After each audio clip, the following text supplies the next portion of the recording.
I'm just getting myself set up here on my computer, and we can go ahead and get started.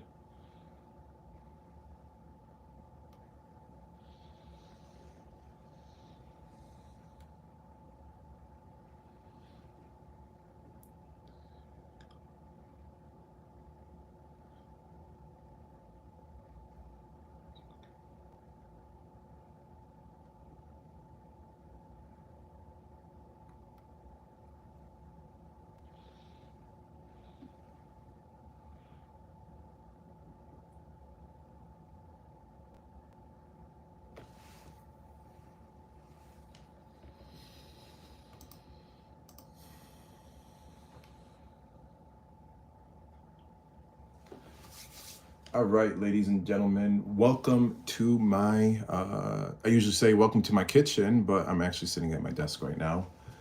So without further ado, welcome to my desk. I am Muhammed, the Egyptian cook. And tonight, I guess this is like a part two of last night. Last night I went live um, for about like 4 or 5 hours, doing just like an open mic, I guess, like Q&A. Where you guys ask the questions, I provide the answers, just an open conversation. So let's see where it goes. Let's go ahead and get those comments going. Thank you to everybody that's here on TikTok, which is to my left, and then YouTube, which is to my right.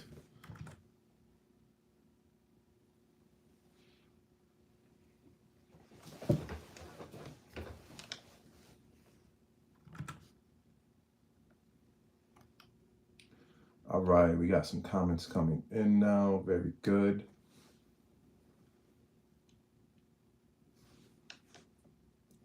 How are you, buddy? I think I'm doing a little bit better today. I'm feeling a little bit better. I'm still not 100%. I still have like a little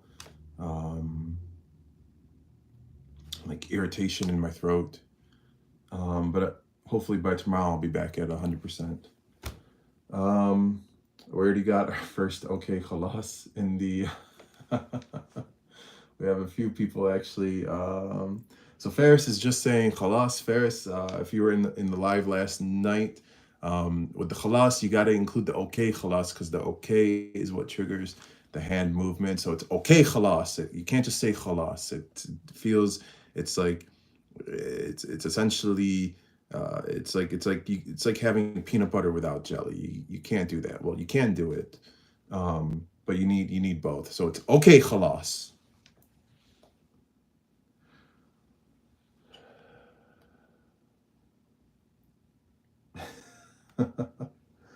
uh Tudam is shocked that I responded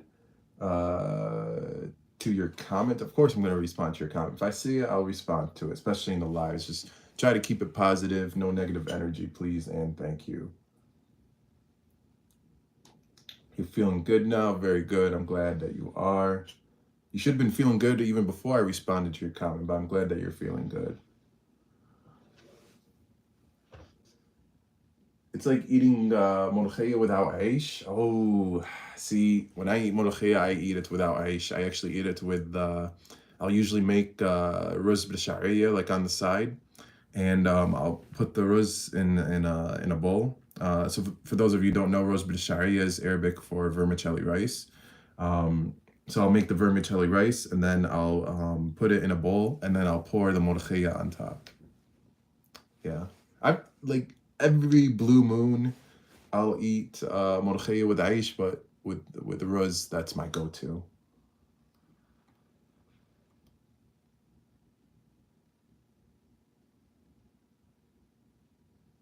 Okay, خلاص, as you want. Thank you.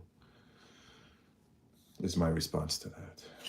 Art Bolin, what's going on, man? Good to see you back in the lives. It's been a minute. Do I still acknowledge the tribal chief? Okay, خلاص. Roman Reigns is our tribal chief. Ferris B back with the okay خلاص. Very good.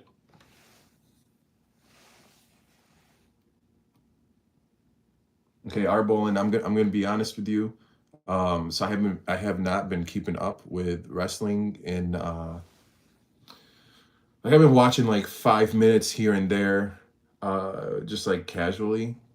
So I couldn't even tell you. I know Mania's in what, a few weeks now, like the end of this month. I couldn't even tell you who's what or anything, with the exception of Cody versus John Cena. I did see this fan prediction, which I'm really, really, really, really, really hoping for that match, where John Cena wins the title. Uh, so he not only wins the title, but he gets the 17th, like 17 titles, so he gets that number one spot. And then in a couple months in the summer, have R-Truth win the Money in the Bank briefcase, and then have him cash in on his childhood hero without even realizing that he did, and have R-Truth be the one to defeat John Cena before Cena retires. And it would be Truth's first title reign. Well, at least for like the main, for like the WWE title or like the heavyweight title, because he's never he hasn't held either. So I saw that fan prediction, and like the moment I heard it, I was like, you know what? This would be absolute gold if it happened. So I'm really, really, really, really hoping for that to happen, because it would just be absolutely hilarious. And plus, R-Truth, he deserves it, and also John Cena deserves that 17 accolade. And ever since Cody Rhodes won, I've been so tired of him. He should never have won. They should have just had him lose like at every single WrestleMania, and have Roman Reigns still be the champion for like 10 years straight and just drive everybody crazy. That would have been pure entertainment. But, you know, I don't write for WWE, so it is what it is. Let's see. Thanks a lot, buddy. I do appreciate it. You're welcome. To Too Damn. Let's see. What else are people saying?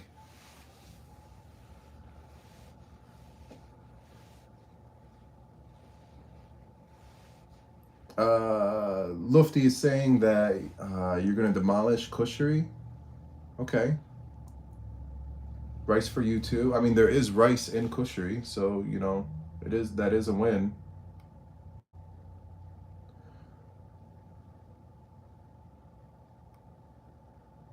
Let's see.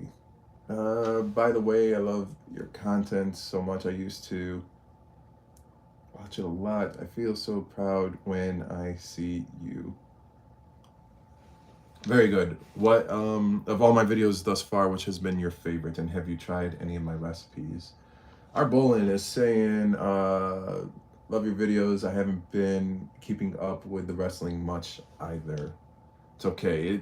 It can be a lot um, to keep up with, especially nowadays, you know, because you also have like AEW, and, you know, TNA is on the rise.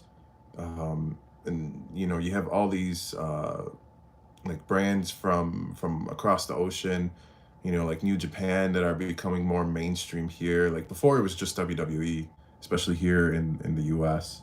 But now you have access to, you know, all of these other brands and regions. That it can be a lot. It really can be.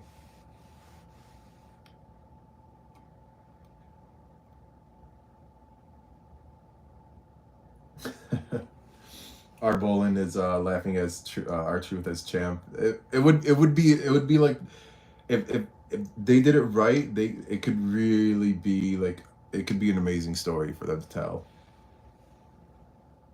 Uh, Abs wants to know, is saying, Unc, do I watch football or soccer? Well, I'm assuming you mean soccer. Like, no, I don't.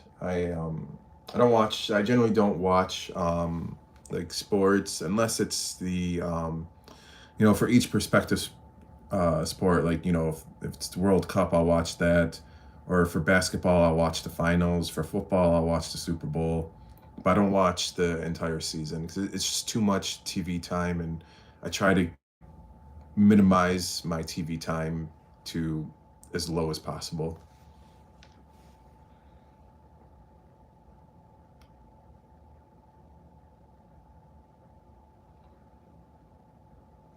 Will I travel back to Egypt? Yes, I will. I do plan to.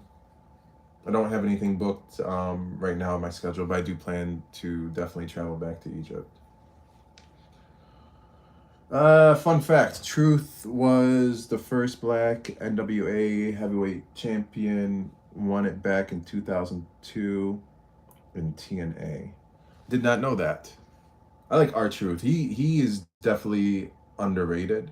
What cracks me up about him is like his comedic value that he adds, not just like on the mic, but also like in his in-ring performance. It's just like out of this world. And and like it always cracks me up when he's talking about how John Cena's his childhood hero, and he would grow up. He remembers being a kid watching John Cena before like he got into wrestling. It's like, Truth, you're older than John Cena. Like, what are you talking about? I think he's like 4 or 5 years older than him. But it's just like hilarious, like when he's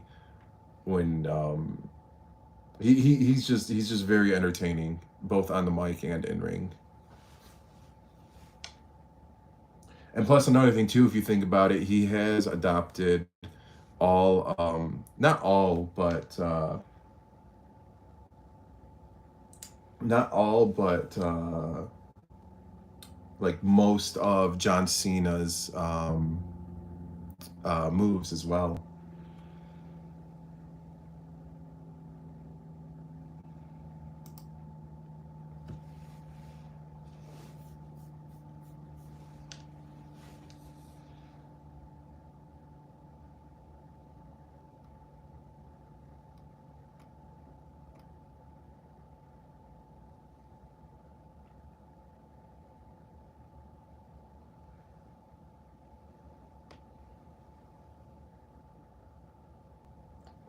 New media is saying that I'm a very well dressed chef. Thank you. But I do not consider myself a chef because I do not have any culinary like professional training. It's just how I dress.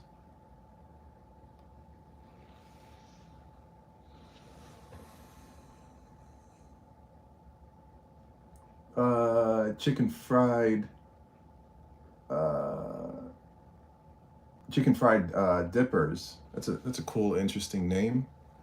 Is saying, hi, I was wondering if you ever made a recipe for uh, for halawa. I am interested in making some. Oh my goodness. So no, I do not have a recipe video for halawa. That's actually one of the foods that I really do not like. Um, so when I was younger, uh, oh my goodness, it was like this is like traumatizing.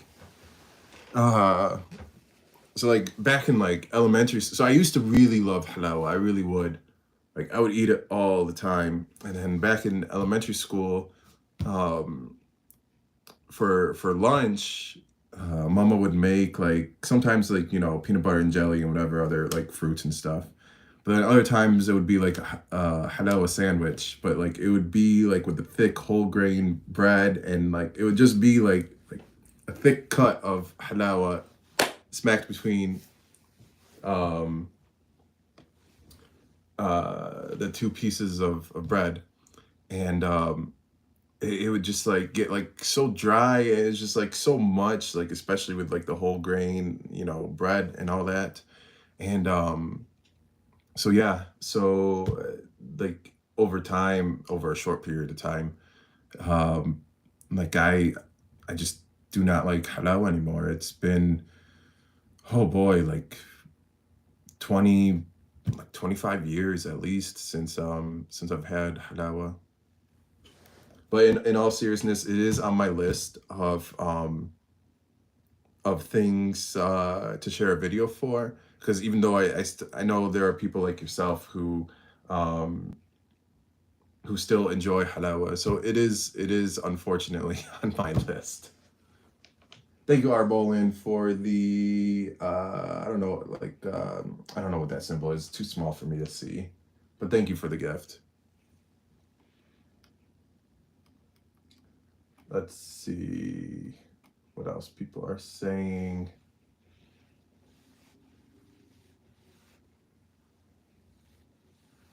It's 3 a.m. here in London. Why are you still up at 3 a.m.? And not only why are you still up at 3 a.m., like, am I really that entertaining to where you're going to stay awake at 3 a.m. Just to watch me?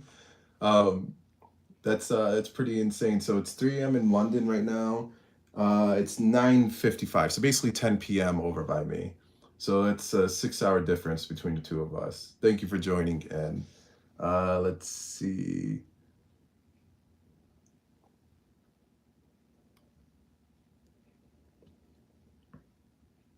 Singularity, welcome back. I remember seeing you in here yesterday, last night. Yalla khalas, stop blocking. Stop stop blocking food to Gaza. Like, why are you telling me that? Okay. Shame on Egypt, okay. Our bull is saying, I need some kunefa in my life, sir. The kunefa I made has been eaten. Let's see.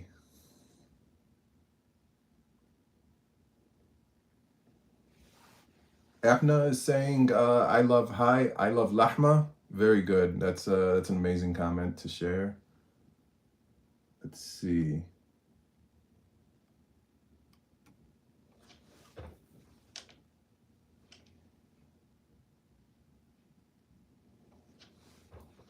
Chicken Fried Dippers is saying, thank you for saying my name is cool. It is a pretty cool name. Like, it took me a second to read it, like as I was reading it for the first time.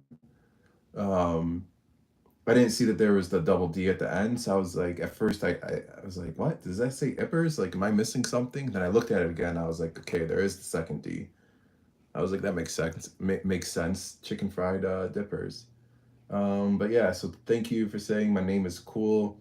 Sorry to hear it's bad food for you. I love your content. It's okay. You can't win them all when it comes to food. Um, Even like a few weeks ago, I made, if you haven't seen the video, I made a licorice root drink. And like when it comes, it's, to me, it's an absolutely disgusting drink. Um, and I still made it anyways because there are a lot of people out there who enjoy it and find it to be sweet and delicious. Me, on the other hand, I compare it to sewer water.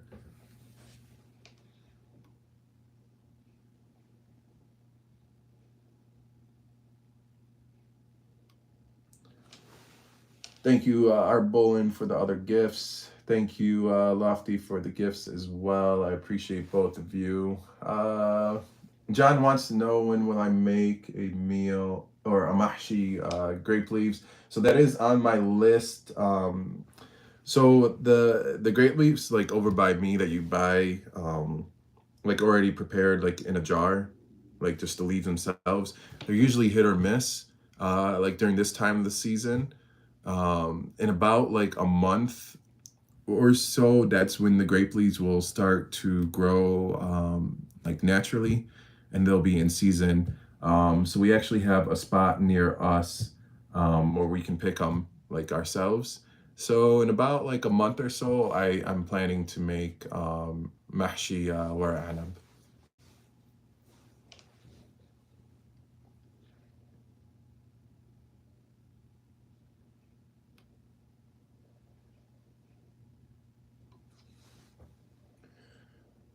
Anonymous is saying here to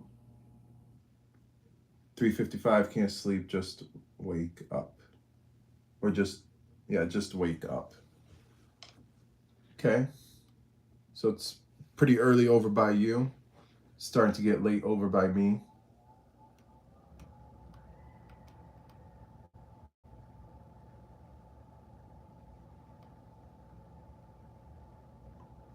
Let's see. I just skipped through a whole bunch of comments. I apologize.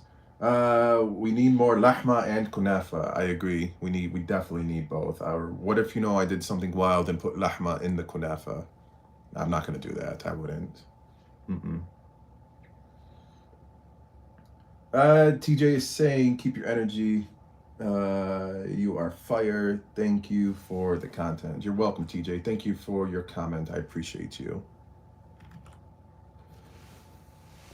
Let's see what else people are saying. Chicken Fried Dippers is back saying, I'm trying that cheese um, in the brine. I don't want to butcher the name, but love your recipes. The name is Mish, Mish, Mish cheese.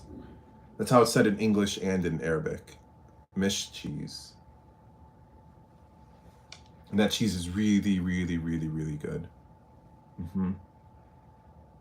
But in order to prepare it, you do need the browned milk salads, also pinned to my TikTok page.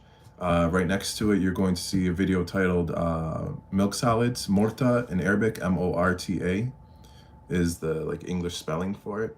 So watch that video as well, because in order to make the khamira, or the, I guess you can call it brine, for the Mish cheese, you do need morta, which is the milk salads, the browned milk salads. Ahmed is saying, how did you learn English? Because your accent is wonderful. I was born here in the US, and English was my first language. Chicken Fried Dippers has tried many of them, very good. Let's see.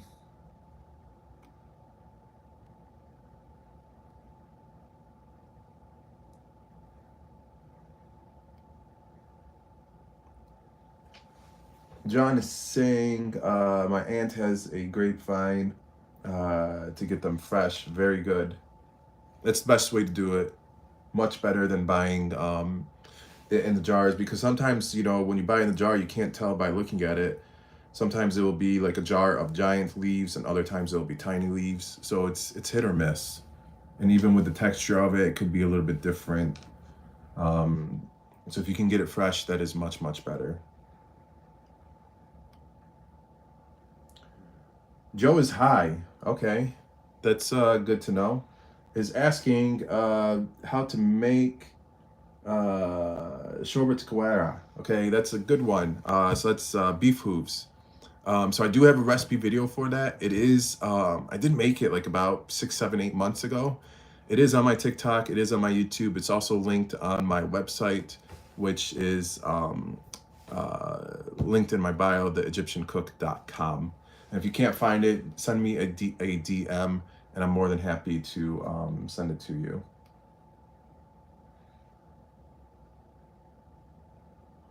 Art Bolin is commenting about the Mish cheese as well. Very good. And then is saying Mish cheesiest, cheese. You know what? I'm done.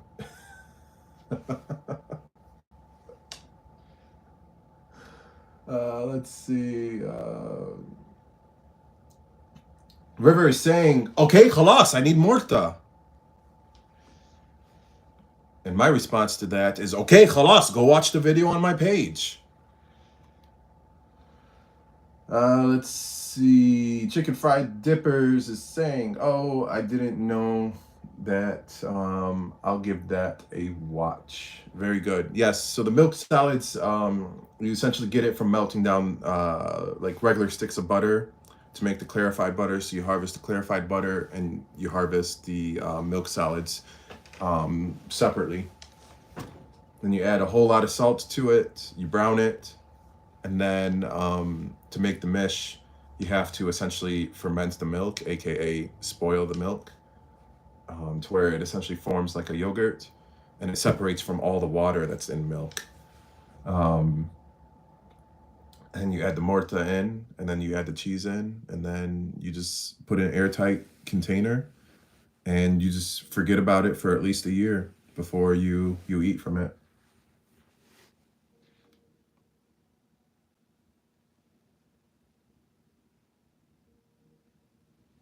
River wants to know if we can get a free Palestine. Yes, of course, free Palestine. Mm-hmm.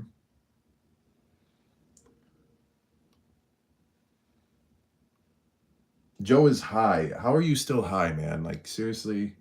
Wants to know what is my real name. My real name is Muhammad Al Gammad. It shows on TikTok. It just shows the Egyptian cook for both my username and name, whatever the other section is. Um, but yeah, you can see my name, my full name on Instagram and on my website.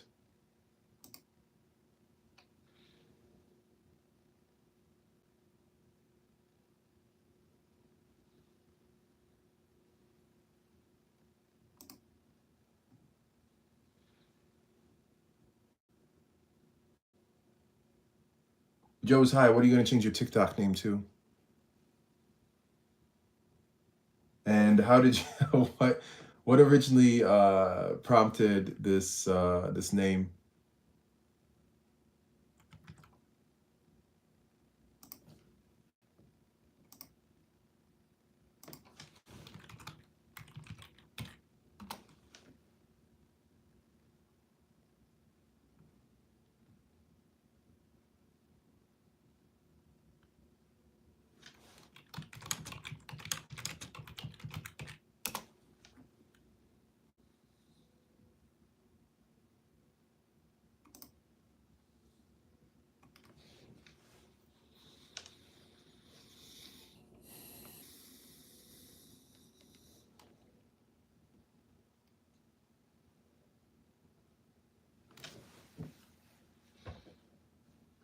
John wants to know, will I do a video for spinach and lahma and salsa? Yes, for sabanich, tabich, yes.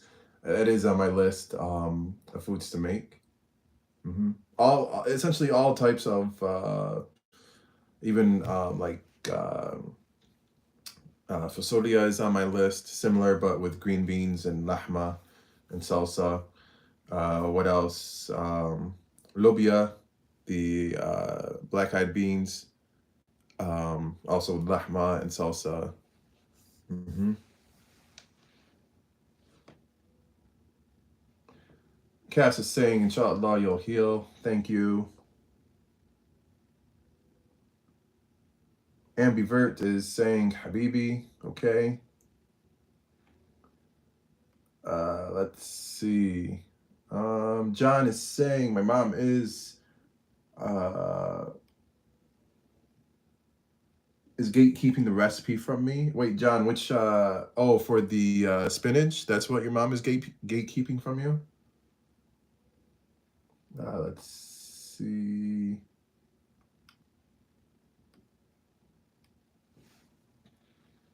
Connor is heading to Cairo and need restaurant recommendations. Oh my goodness. I am the absolute worst person to ask when it comes to restaurant recommendations. Um, the one that I can think of that I think you should definitely go to. I did have a video on it for my last trip last year.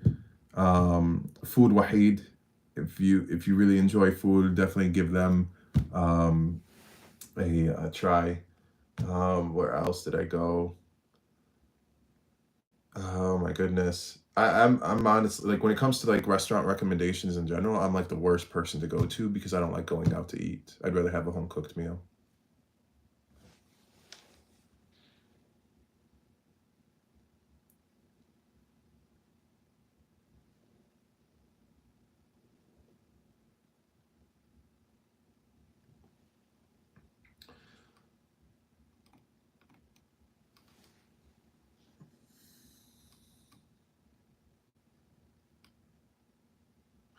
Thank you, Ali, for the gifts. I appreciate you.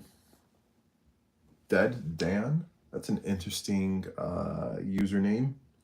Is asking, could you do a video on best places to get lamb um, for decent prices? Uh, that's a good question. I've never done like Like when I went to Egypt, I did do some like restaurant videos, not of like the restaurant itself, but more so like of the food. Um, and I felt some type of way doing that, of making those types of videos, honestly, because I want my content to be like more about the Egyptian food and culture. So like when I was making those videos, I was doing my best not to necessarily, um, I didn't want it to be about the restaurant. I wanted it to be about the food and culture. But for something like this, for like for lamb and to shop around and the best prices, I I'm just going to be honest with you. Like I don't see myself creating content in that manner or capacity. To be honest with you,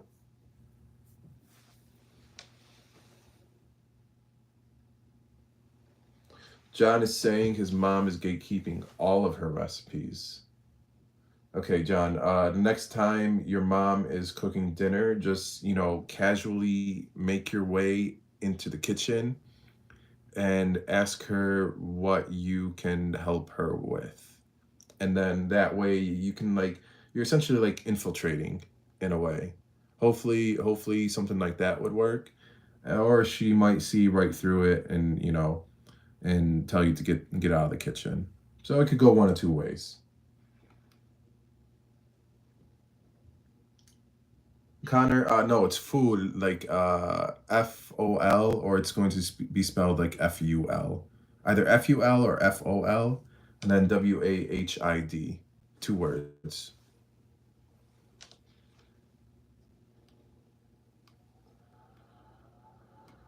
Let's see.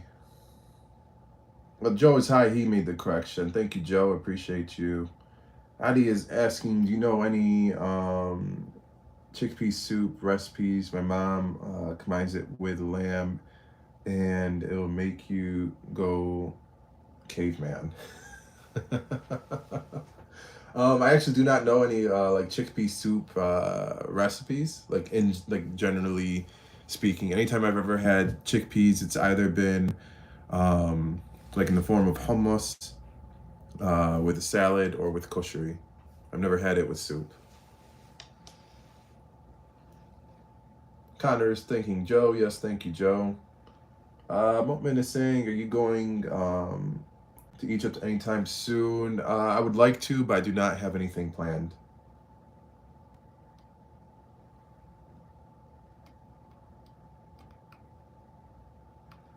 Let's see.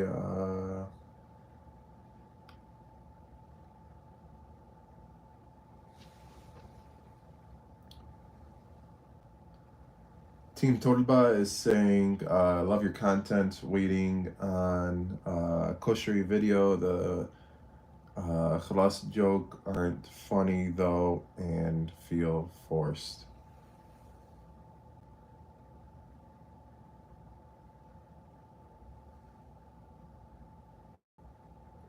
The first half of your comment was, going well, and then the second half, just drove off the side of the cliff, and that's why you just got that look. The okay khalas is like one of the best parts of my videos. That and the yalla bismillah, because it means that I finally finished and I get to eat whatever it is that I just made. But the okay khalas is absolutely hilarious. And if you do not find it funny, then I'm sorry, that's more of a you problem, not a me problem.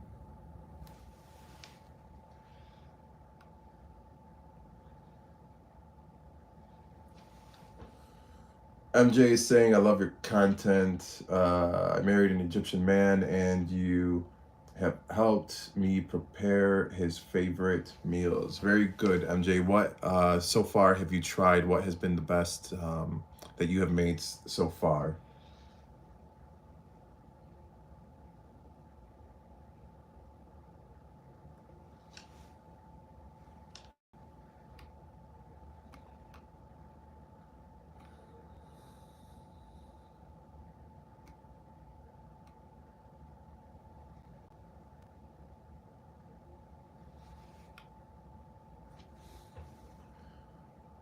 Connor, what are you referring to? Is that in memories. Jesse81 or Jess81 is saying, sir, got some readers. You got the screen on mega font, and you still go on, and you still, wait, what? You still up on it? Not good to strain. Okay, well, clearly you do not know. So I do have a vision disability. I was diagnosed with Stargardt disease, which is a form of macular degeneration, which affects the retina. My vision is 20/200 in both eyes. And to put that in perspective, for those of you who do not know what that means, what a person with regular vision, with 20/20 vision, what that person sees at 200 feet, I see at no more than 20 feet. So that's why I have a giant, this is actually just a TV that's connected to my computer. And I use magnifying software to zoom in on the comments, because even with it being on this giant TV and the comments being that large, I still cannot see what this is saying. So I have to use magnifying software to zoom in on it, and I can zoom in more and more if need be based on the situation. So that is the reason why. And regardless of the matter, yes, it is straining, but it is what I have to do in order to do my work.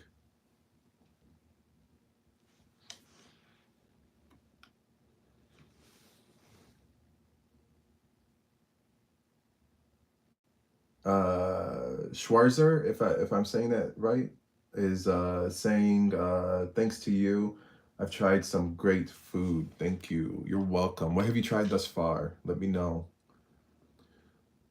Joe is responding to Ali saying,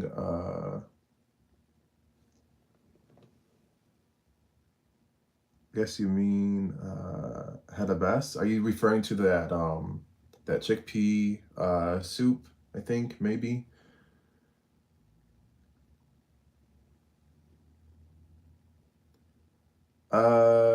Tyrant the Great is saying that everything I type gets flagged. Okay. This is my first comment that I've seen of yours, so I'm not sure what you've written before that got flagged. I'm switching over to YouTube to see what people are saying here. Watching from Miami, Florida. Okay, very cool. Lioness, thank you for joining in from Miami. What's the weather like right now?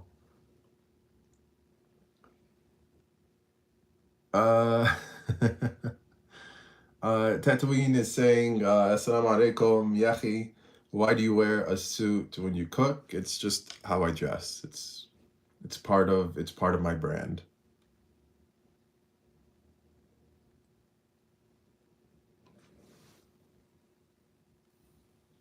Ali wants to know, what do I do for a living? My social media is part of my living, but it is not my only job.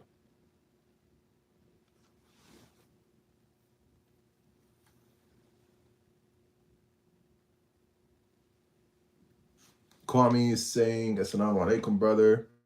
Love your videos. Keep it up. Thank you, Kwame. I appreciate you.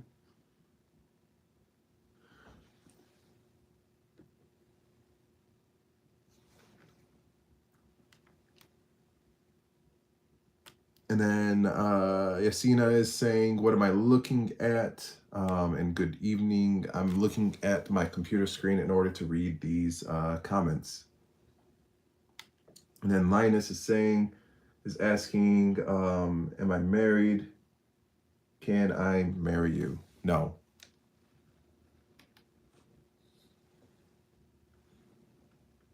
It's an emphatic no.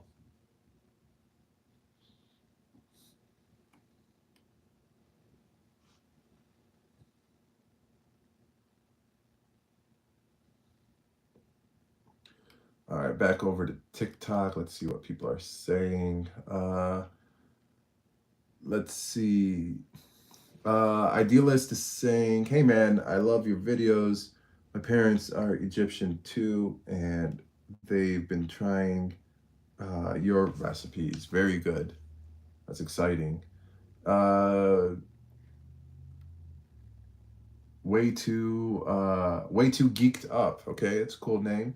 saying, Unk, how do I stop going? What do you mean, how do you stop going? Stop going where? Not sure what you're referring to. Tyrant is saying, your parents are Egyptian and you came out Pakistani. What? Okay.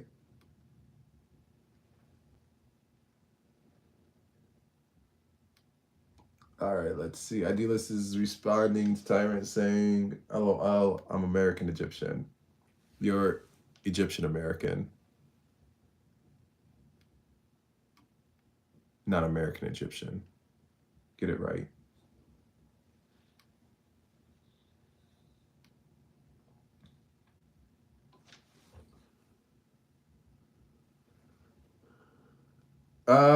Chris is saying wants to know my opinion on LeBron James. Oh my goodness. He's talented, yes. I don't like on how he's self-proclaimed king and like the greatest and all that. That should be something that comes from his peers and from the audience, not from the athlete himself. Um, and honestly, if he played during like in the 90s, like against Michael Jordan, Jordan would sweep the floor with him. Hmm. Basketball in the 90s was a lot more physical and a lot more aggressive than it is now. Now it's just, everyone's just shooting threes. It's not as competitive. So LeBron James, he's overhyped in my opinion. He still has talent, but he's overhyped.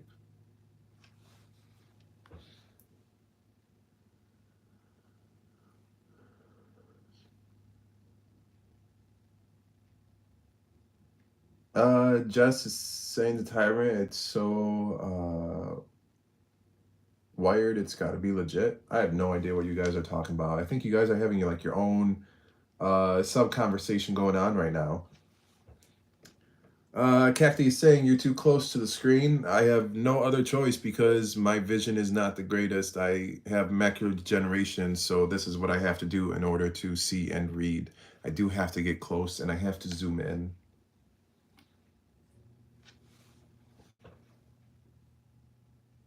Jess is saying no, American Egyptian. He was correct. Okay, I'm not going to argue that.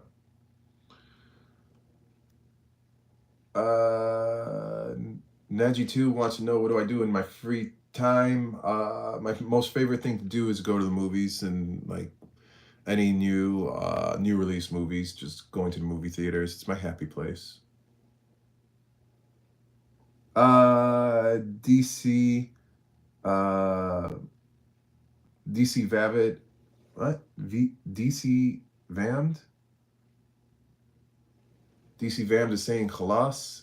It's got to be okay Khalas. You got to have the okay because the okay is what triggers the hand movement, and it's like a it's like it's like the peanut butter and jelly. You can't have okay without the Khalas, and you can't have Khalas without the okay. So it's okay Khalas.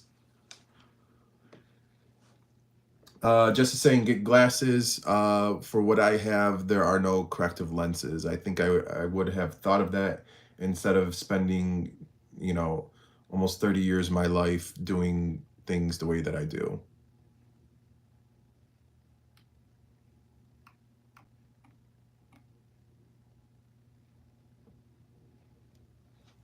Chris is saying, I agree, 90s was more electric in terms of the way the game was played. Yes, it really was. Like, it actually was more of like, basketball was more of a sport. Because, like, yes, you did have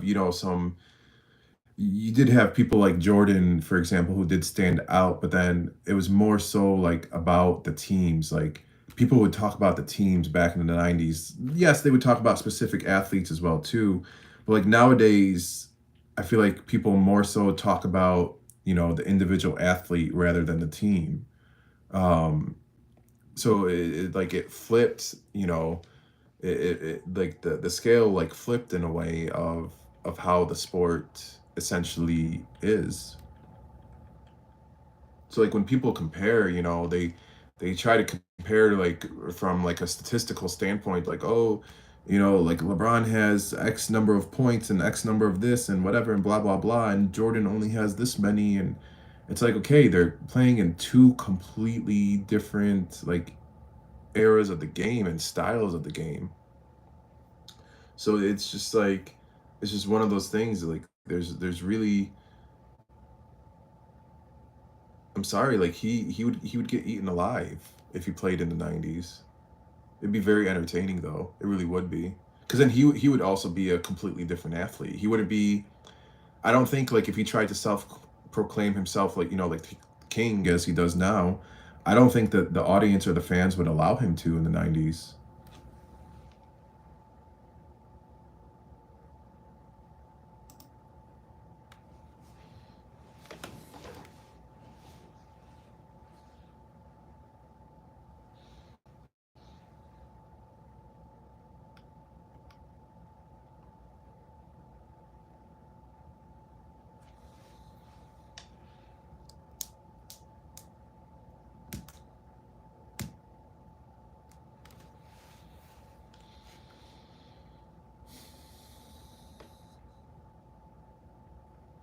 Jess is insisting it will help getting glasses. Okay, for my condition, I cannot wear glasses. There are no corrective lenses for the macular degeneration that I have.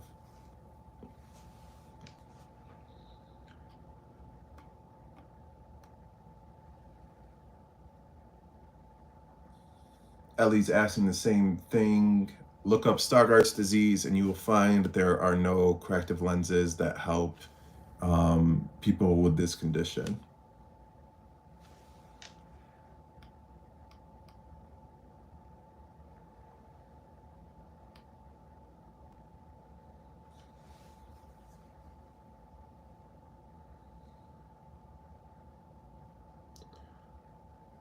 Jess is saying, okay, thank you for explaining. You never answered in the past. Actually, I have. I have. Yesterday, I spoke about it in my live. You can see that on my YouTube as well. I've made videos about it that are on my page. So I've talked about it plenty of times, actually.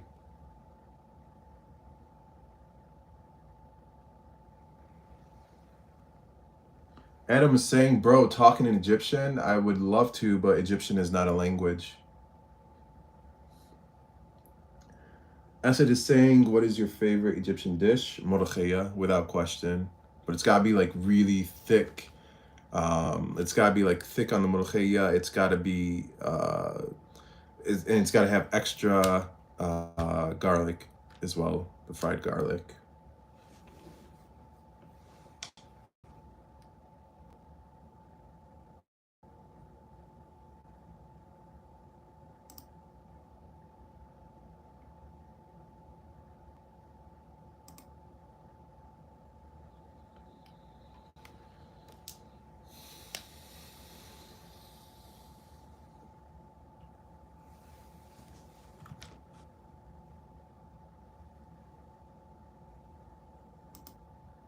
I'm switching over to YouTube, see what's going on over here.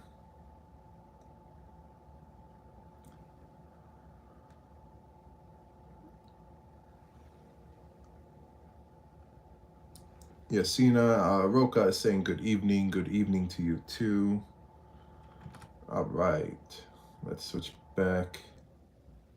Adam is saying, I meant talk in Arabic. I know what you meant. أنا مش عارف أقول لك إيه. العربي بتاعي مش مية مية.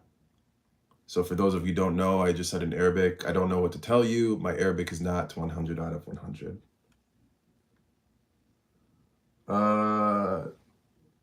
Asad wants to know, what is the best Egyptian drink? Asir Asab,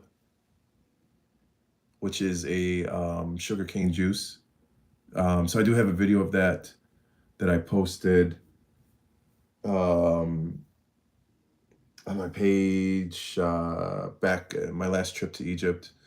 You'll see me holding like a giant glass mug, and it's like a greenish colored drink with some foam on top. So it's a sugarcane juice. So it's essentially it's a giant juicer machine that's about like 5, 6 feet tall, and you just take the sugarcane sticks and you just feed it through the machine, and it juices it, and you serve it in a cup in a giant mug, and life is good.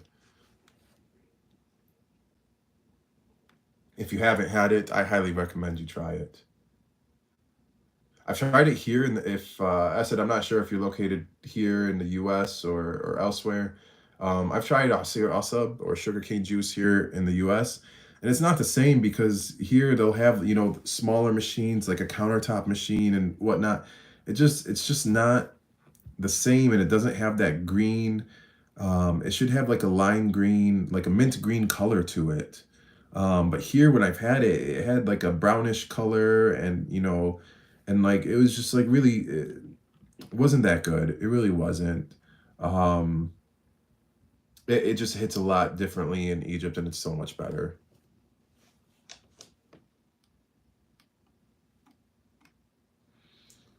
MJ is asking, can I please make basbousa? So I have made basbousa in the past, but a lot of people were not too happy with it. So I definitely need to go back to the drawing board for making basbousa. Yusuf wants to know if I am Egyptian. So anytime somebody asks me if I'm Egyptian, I don't designate that question with a proper answer. You're questioning somebody's ethnicity. So come on.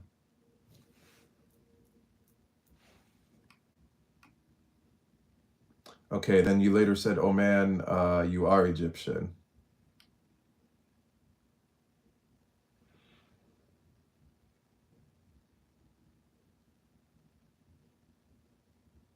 Do you beer machine next to it? What?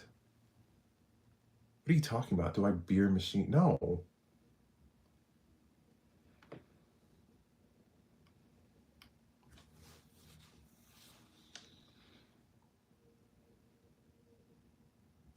Wildgo is saying this is not live. Okay, if you say so. Adam is saying, can you say okay, khalas one more time? Okay, khalas, I'll say it one more time. Vito followed. Thank you, Vito. Appreciate you. If you know what, just joined. Welcome. If you know what, I can't see the rest of your username, but I'm assuming it's saying it's the rest of it is if you know what I mean. Maybe.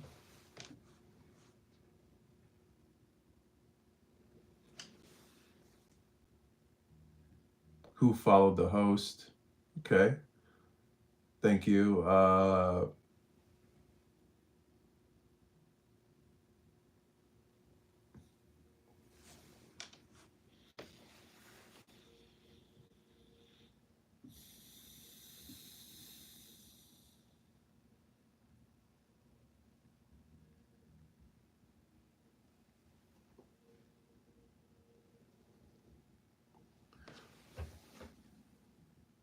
Wild Gorge, if I'm pronouncing that right, is saying I like your pickled lemons. Yes, that is a good recipe. It takes a lot of time, like a couple weeks to prepare from start to finish, but it is definitely worth it. Gareth and Adam just joined. Welcome to the two of you. Thank you for joining in. Baby doll just joined. Welcome.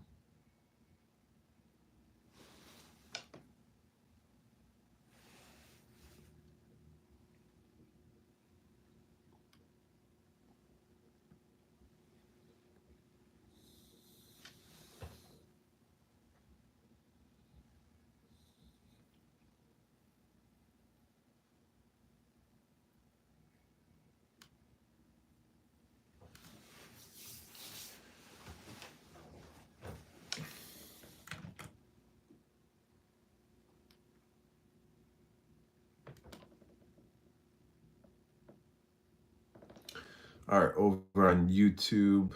Let's see. Constantine is saying hello from Italy. That is awesome. Thank you for joining in. And then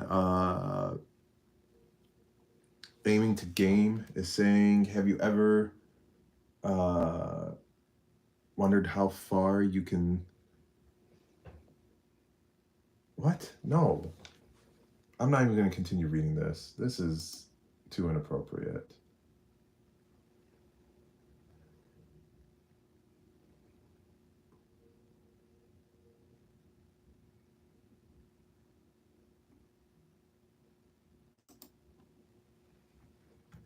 Guys, let's keep it clean in the comment section, please. Don't be in my comment section or in this live and being inappropriate with what you say.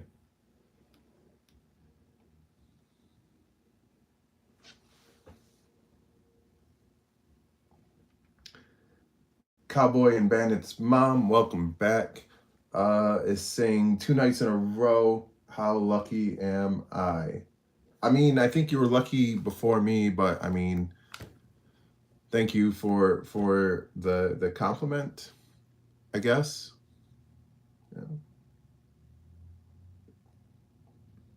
Yeah, last night was definitely a long night. We talked about a lot of things last night. We were all over the place.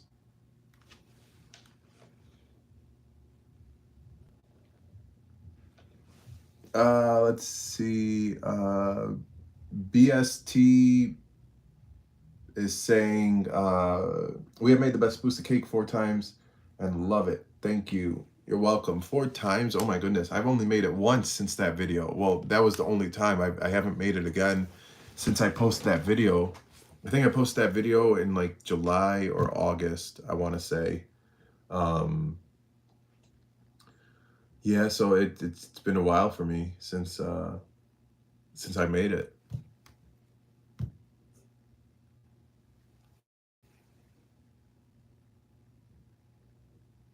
Will Gorge is asking, what did we say? What do you mean, what did we say? About what? Cowboys and Bandit's mom is saying, total compliment. I fell asleep with the live on. Uh-oh. So I talked you to sleep? Wow. I don't know if that's a compliment or not. Like, some say that it's, it's a good thing. Like it's a sign of trust, or I don't know the exact science behind it. But yeah, so I don't know, but I don't know. There are people on the other side who don't see it as a compliment. I don't know. I'm just messing with you, cowboys and cowboy and bandits mom. I was putting I was making cowboy plural instead of bandit, and it wasn't clicking right. Oh, Wild Gorge. Somebody, because you're saying now, you said keep it clean. Yeah, somebody on one of the comments over on YouTube, somebody made a really inappropriate comment. It was just unnecessary, so I removed that comment. Like, there's no need for people to comment negative things. Like, there's really no need for it. Even like, it happens a lot. Even when I'll post a recipe video.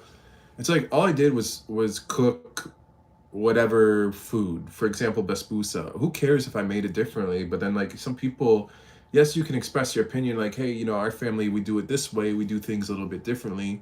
But like some people take it way too far and will make things like so negative, and they'll try to attack you personally in any manner, whether they're using foul language or whatever negativity that they're using. And it's just so unnecessary. And it's just like at the end of the day, all I did was just cook something and make a video and post it and show you what I did. I never once said that, this is the only way or any of that type of stuff. And if I have said it, before, then yeah, maybe I said it sarcastically, but like some people are just really nasty for absolutely no reason. And it's just unnecessary.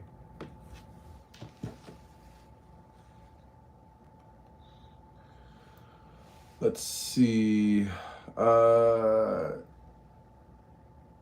Coffee Brewing sent some gifts. Thank you, Coffee Brewing, and pretty cool username. It says Coffee Brewing, but then it cut off the Cartoonist. Okay, there we go. I had to hover over it to get the full name.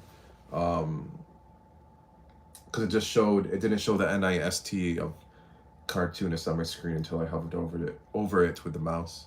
Cool name. Are you an artist, or are you just a coffee enthusiast? BST is saying we family have made a few of your recipes. My kiddo digs your passion. Very good. I mean, cooking definitely is can be considered a passion. The only really downfall to it is it's very time consuming, and my kitchen is usually not usually. Um, my kitchen is a disaster uh, after each time I cook, especially like when I'm cooking for my recipe videos. There's stuff everywhere, like every bit of countertop space is um, is taken with some sort of dirty dish. Wow, Gorge is saying I made the pickled lemons and it is great. I'm glad that you're really liking it. I do have my list where I am planning to make pickled turnips as well, and that will be coming soon in the near future. Coffee Brewing is responding to my question saying a little bit of both of being a coffee enthusiast and an artist. Very cool. Mo is asking if I speak Arabic. أيوة بس العربي بتاعي مش مية مية. So what I just said right now is yes, but I do, but my Arabic is not 100 out of 100.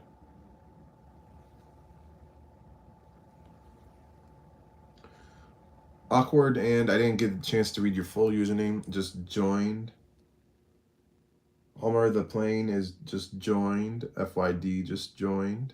What does FYD stand for? Valerie's nutrition just joined. Welcome to everybody who just joined in. What is happening? Why did the screen? Oh, it's one of these puzzle things on TikTok to verify. I hate these things.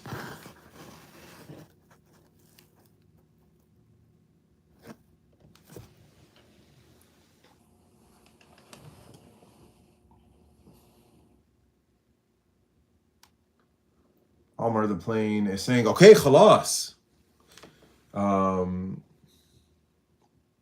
Mo is saying TikTok is getting banned anyways. I mean, it got extended until June, so we'll see what happens. They're really pushing for that sale. It's yeah, it is what it is. But those puzzle things that come up on the screen, they just want to verify that you're actually there. Those things are annoying. It's like those security things that come up on your screen where it'll tell you, it'll be like 9 images, like 3 by 3 tile, and it'll be 9 images.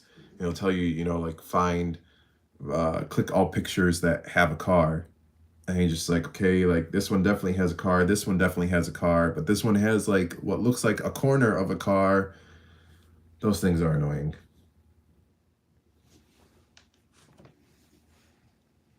I've always wondered, like, how is it that the computer software can't tell, or AI or whatever the case is, how is it not able to read those images and tell you and be able to say, like, you're telling me out of everything that's where it's reached its potential, like that's as far as it will go. I don't know. I'm not the IT person. Values Nutrition is saying, Nutrition Solutions is saying, married to an Egyptian, currently advice for keeping the marriage great. I mean, I'm not a marriage counselor. But I mean, cook Egyptian food. If you're not Egyptian, at least try to learn it. Um, so that way, your husband could at least, have part of his culture and upbringing, in his home with you. Um, then outside of the food, keep an open line of communication between the two of you. Um, don't fight over every little thing, because it's okay to disagree on things. I feel like sometimes people get so hung up on their own reality that they lose focus of what's truly important. Um, because we both could look, like a simple example, we both could look at a painting. We could both be looking at the exact same painting, but then have two completely different opinions of what's happening in that painting. And a lot of times, the two partners will be so hung up on their own perception and their own reality of things that they're trying to essentially like force it upon the other person, as if the other person is wrong. And the other person will most likely get defensive in those situations, and then try to be like, no, but this is what I see, and this is XYZ and all of that. And then things from the past can easily come up, or whatever the case is, and before you know it, it spirals out of control. And hours later, and you have no idea how this even happened, and then the original thing never gets resolved, but then you're trying to resolve something else that spiraled out of this. So my point is communication is important. Understanding each other is important. Being there for each other is important. Um, and even when times get really tough, when times get really tough, it I don't know. I feel some type of way when it comes to like space. I think space is also good, but it can also be bad as well too. It can also be unhealthy, um, especially when things get like really heated. So, but it all at the end of the day, it all comes down to communication, because communication can help you learn, okay, maybe my partner likes these types of foods, for example, and this is what I need to learn how to cook or introduce into our relationship. So, regardless of what topic you're talking about, like it all comes down to communication and understanding each other. So, I think, Valerie, that would be um, my best advice for keeping your marriage great. If you have like a more like specific question, I would be more than happy to answer it. But considering that your question is kind of general, I'm doing the best I can with what I have. Wow, gorgeous, saying good luck. I gotta run. All right. I hopefully you have your running shoes on and have a wonderful night. Thank you for being in tonight's live and commenting in and contributing to the conversation. And hopefully we see you next time. Let's see.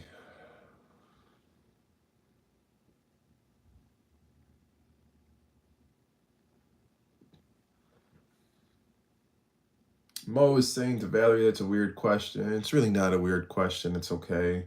But in all seriousness, I have received a lot of DMs from, like particularly women who are married to Egyptian men, who, but like the women themselves, they're of a different ethnicity, and they've sent me DMs saying, "Oh my goodness, like because of your videos, I've learned how to cook, some of my husband's favorite Egyptian dishes. Thank you so much for, for strengthening our marriage." And I've received a lot of DMs like that, um, from my followers. So it's not a weird question at all.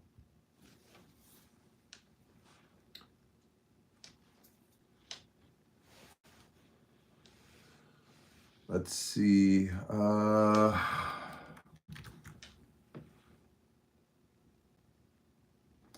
PR Kevin is saying, always got to stay positive. Life is like a wave, just gotta ride it out. Yes, but you also still have to do your best to maintain your balance, because some waves will be easier than others. Some waves, will be really easy for you to ride on your surfboard, and then there will be other waves that will come crashing down on you, and you're going to lose your surfboard, or it might break your surfboard in half. So you gotta be ready for all situations and do the best you can, not just in the easy times, but also in the harder moments.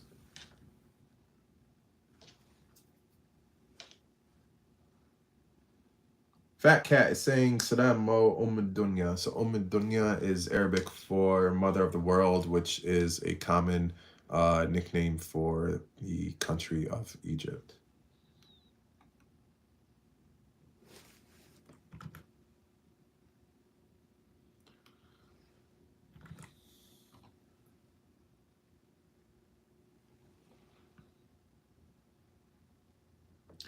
Cindy just joined. Welcome, Cindy. Besma just joined in. Welcome, Besma. Fat Cat just gave us a thumbs up. Thank you, Fat Cat. Cindy liked the live. Thank you, Cindy. Appreciate you.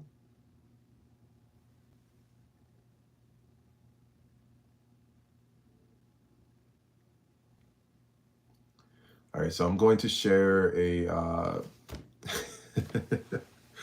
So this came into conversation with my parents sometime last week. I don't know how it came up, but it did. So a long time ago, like way back in the day. All right, let me get comfortable for this one. So way back in the day, I worked at McDonald's like a few different times. There's been a few different times in my life where I've worked at McDonald's, and each time that I've worked there, I've quit in some sort of dramatic, in some sort of um, dramatic manner. So the first time I worked there, so they would schedule me Monday through Friday from 6 a.m. to 9 a.m. And it would just be so annoying, like literally 3 hours each day, Monday through Friday. So 15 hours a week. And so I would ask them, can you just give me 2 8-hour shifts? Like, any 2 days, it doesn't matter. And they would constantly tell me no, because they need me for those 3 hours during breakfast to work the grill. I'm like, okay, like this is so annoying, like whatever. So at the time, my sister was working there full time, like throughout high school and for her undergrad. And I only worked there part time for like a short period of time.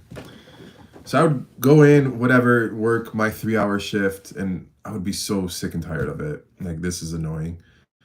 So one day I go in for my shift, and instead of clocking in, I ordered a whole bunch of breakfast, and I had them make it for me. I sat down at one of the tables. I ate my breakfast, happy as can be when I'm supposed to be working, and then I just left. I just got up and left. Didn't say anything to anybody. Didn't say hi. Didn't say bye. Nothing. Not a single thing. Didn't call in. Just got up and left. So a couple hours later go by. My shift is now over, and it's during lunchtime. And so, like I said, my sister, she worked there full time.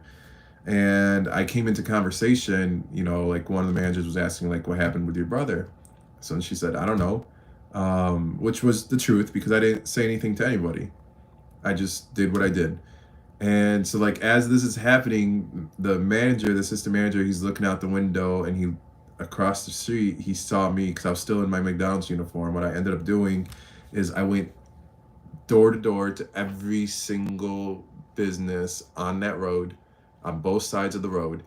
And I would just sat there and I filled out job application after job application after job application. So he looks and he sees and he asks my sister, "Is that your brother?" And she's like, "Yeah, that is him." So that's what I ended up doing. So that was the first time I worked at McDonald's. It's honestly like one of the worst places to work at in terms of like fast food. Absolute worst. Second time I worked there, I worked overnight shifts. The late night shifts in the kitchen. So those shifts are also annoying. So you only have one person in the kitchen, you have one person on cashier, and you have the manager. That's it. And once the lobby is closed, they lock all the doors, If you try to open the door, it will set off, it will trigger the alarm if you don't have the key, and only the manager has the key. And like the working conditions are just horrific. Like they treat you like absolute crap, and it's just a terrible environment to work in. And I did not want to be there. So I had no way of leaving, because if I, for one, I didn't have the key, and for two, the only door that I could open was the back door, but once again it would set off the alarm. So I was trapped in there, and I hated it. So what did I end up doing? This is so bad. So I waited for there to be an order, for there to be a customer, and because the cashier was, we only operated the one window, and the second window was closed. So I went to the second window. I opened it because there was no alarm on it, and I just hopped out the window and I ran. And I ran. I think I ran like a half marathon or a mini marathon, whatever it's called. I just kept on running. It was like 3 o'clock in the morning. I was just like done. I had it. Like I did not stop running for miles. Like I never run so far and so fast in my life. So that was the second time. The third time I worked at McDonald's. Um, I worked there full time. They would schedule me 7 a.m. to like 2 p.m. or 3 p.m. And once again, I hated working there. Like terrible working conditions. They treat you like crap. It's just a horrible environment to be in. And so I would be scheduled at 7 a.m. and I would wait until like 7:20, 7:30, and I would call them, and I would tell them, hey, I'm just calling to let you guys know that I'm going to be late. And the manager would tell me, we know that you're late because you're supposed to be here at 7. So I would tell him, I understand that. That's why I'm calling you. I'm calling you to let you know that I'm going to be late for my shift. Mind you, I waited until, 20, 30 minutes into the start of my shift to call them. So I would repeat myself and just tell them, I understand that I'm running late. That's why I'm calling you. I'm calling you to let you know that I'm going to be late for my shift. And they're like, we know that because you were supposed to be here at 7 and it's now 7:30. And I would just repeat it. And I'd say, I know, that's why I'm calling you. And then finally, after like the third or fourth or fifth time, the manager would ask me, okay, so what time are you going to be in at? So now I would simply just say, I'll be there. I'll be there when I show up. Then I would hang up. And then they would be like, what? So I would show up like at 8:05, 8:10, 8:15. And I would just walk in. I wouldn't say I'm sorry or anything like that. I would just walk in as if, I was on time for my shift. Then eventually I stopped going. Like I just stopped going. So I would had a whole bunch of no call, no shows. And so I go in after a week of no call, no shows. And I go in with all my uniforms to get my last check. And so they give me my last check. I give them all my uniforms, but then they gave me like another piece of paper. I was like, what's this? And they're like, this is your schedule for next week. I was like, schedule for next week? I was like, what? Like thinking to myself, like, what do you mean my schedule for next week? Like, I haven't been showing up for the past week, and you're giving me, like, you put me on the schedule? So I'm looking at the schedule. They actually gave me more hours for the following week. They actually gave me overtime. They scheduled me like almost 50 hours. I'm just like, what? Like, why would you do this? I stopped showing up a week ago, and you're now giving me more hours? Like, this makes no sense. So, and I gave him my uniforms too. Like, what do you want me to come in and wear? Like, wear my regular clothes? Because that's not going to fly either. But yeah, so my advice, don't work.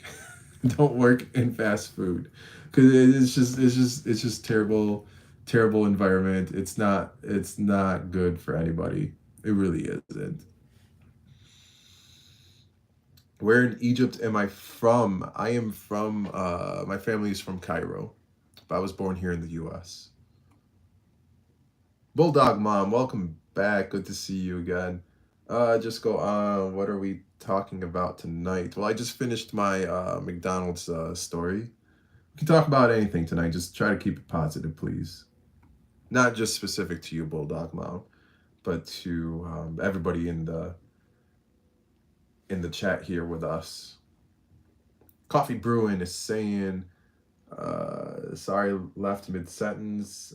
Joys of being a father and grandfather. Very good. Family is important.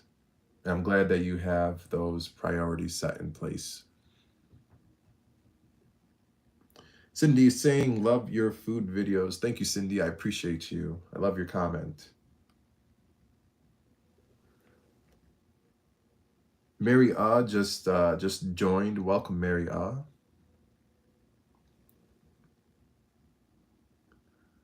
Let's see. Aided is saying, did you see the events that happened between Egypt and Israel? I have. How can I say this? Oh boy.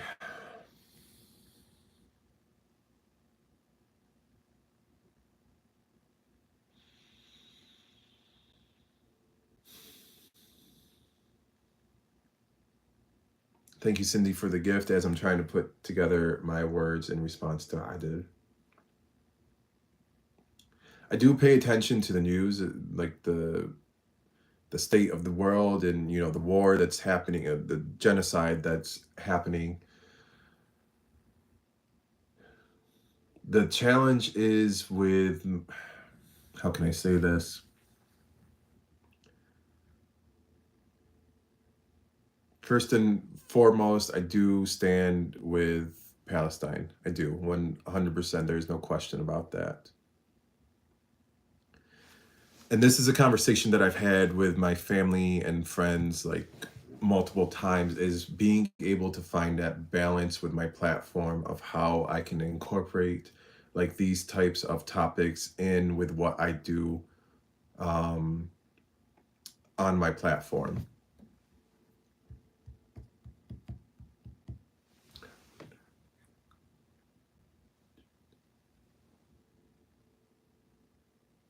Coffee Brewing is saying, I wonder if that question is legit or bait. Even if it is bait, I'm not going to take the bait.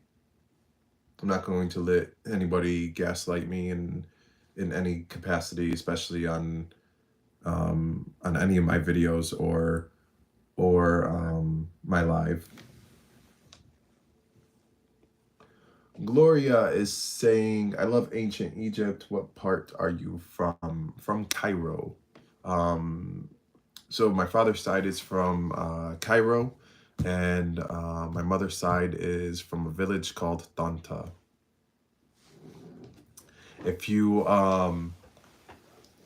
watch, I think it's my last video for that I posted from my trip to Egypt, where and you'll see on the thumbnail it says Fatir Meshatetet, Fateer, Meshatetet, Meshaltet. If you watch that video, you'll get like a so there's 3 different ones. The longest one, you'll get like more of the tour of the village. I think you should definitely check that out, and let me know what you think. Then you'll see some like really old school tradition, and I mean like really old school tradition, like dating back hundreds of years.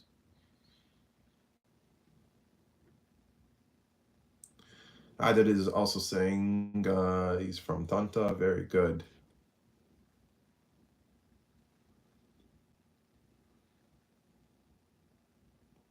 Bulldog Mom is saying, I went to Egypt with you and it was wonderful. Hold up, were you the one that came up to me in the airport in Cairo, like after we landed? Refresh my memory, because I think if this is you, you did reach out to me on Instagram. 'Cause I did run into like a whole bunch of different like followers at both at the airport and throughout Egypt as well, like while I was there.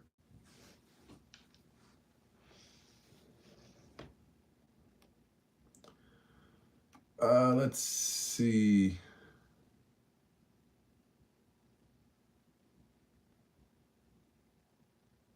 JS Better Room, if I'm saying that right, is saying much respect.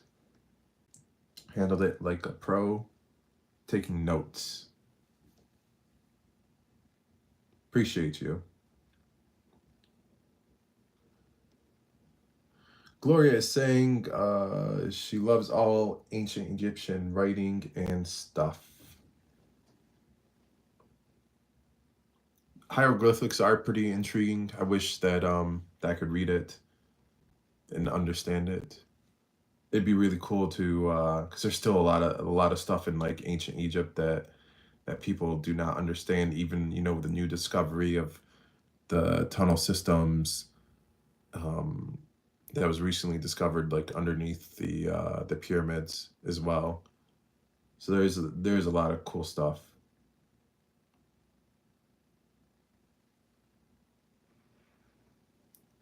Thank you, Anna, for the gifts. I appreciate you. Oh, Bulldog Mom is saying no, no, it was all videos. Okay. So, okay, I see what you mean. From my videos, you essentially felt like you were there as well too, then, is what you meant.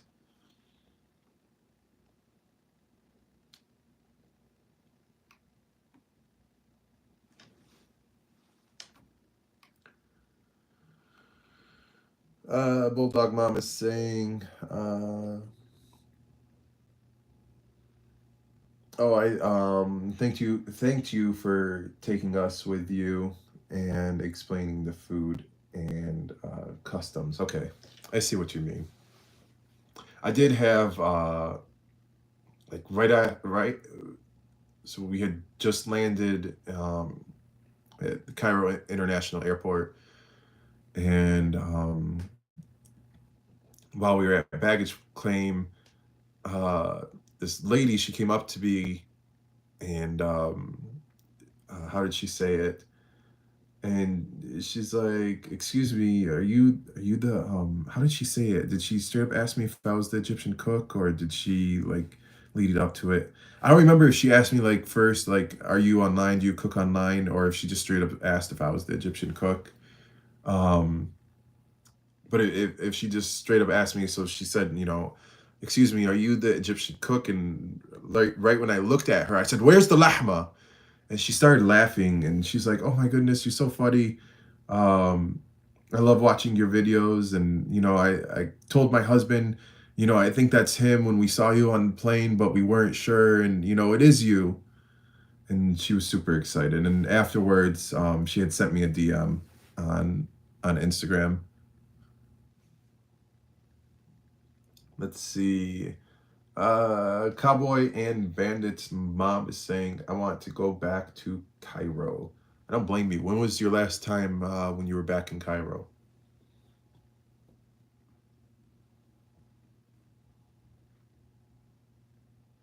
Gloria wants to go to the Valley of the Kings and see King Tut. Yes,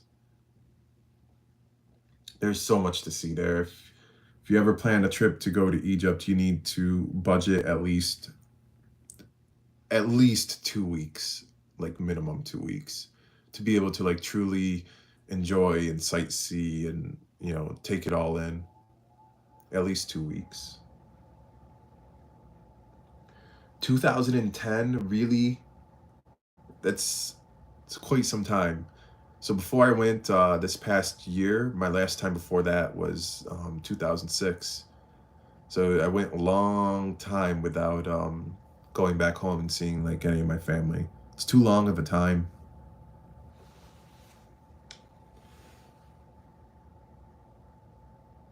I studied everything about Egypt. Very cool.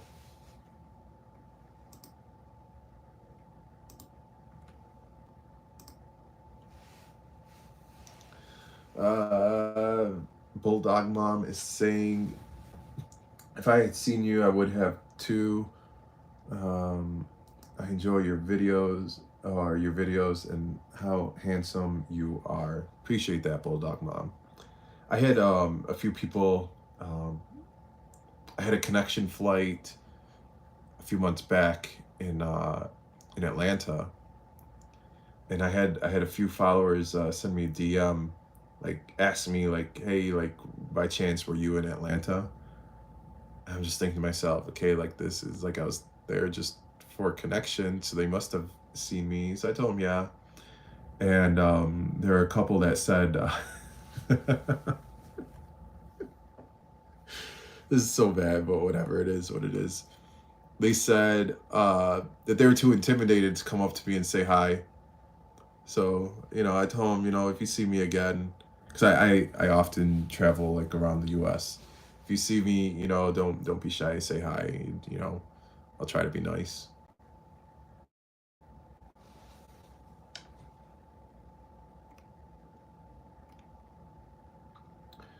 Uh, Cowboy and Bandit's mom is saying that agrees that it has been too long.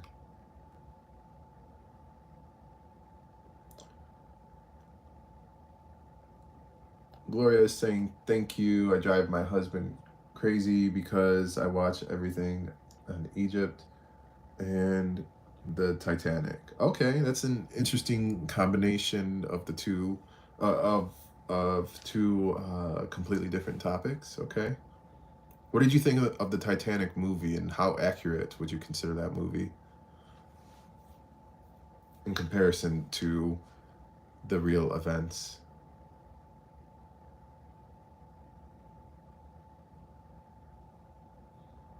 Joe, let's try to keep the comments clean, please. I don't hate Coptic Christians. I don't hate any group of people.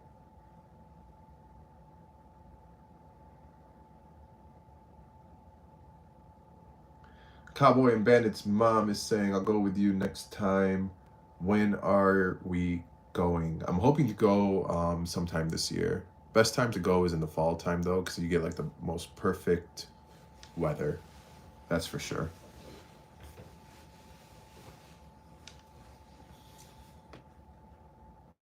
I've been like, so recently I've been thinking a lot. Um,